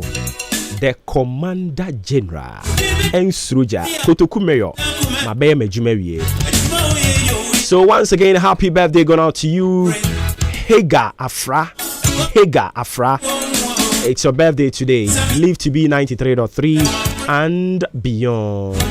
And also to you, Holali Evelyn. it's your birthday.